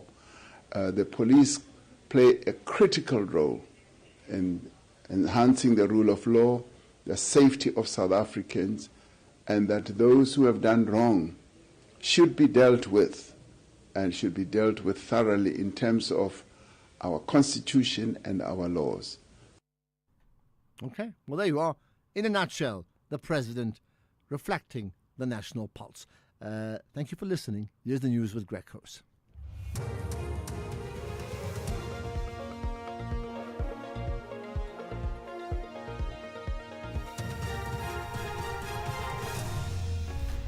Thank you again, Ashraf. Tax season kicks off and dozens of initiates rescued in the northwest. Good evening. SARS has officially kicked off the 2025 tax filing season. Provisional and non-provisional taxpayers are expected to start receiving notifications for automatic assessment from today. The auto-assessment is targeted at taxpayers with one or more sources of income from formal and other forms of employment and uncomplicated tax affairs. SARS Commissioner Edward Kieswetter says 5.5 million taxpayers have been identified for automatic tax assessment. As from today to the 20th, we will release auto-assessment messages in batches to taxpayers. We generally prioritize refunds because we know how important this is for taxpayers and how important this is for the economy. Many taxpayers are financially distressed, and a refund is a very welcome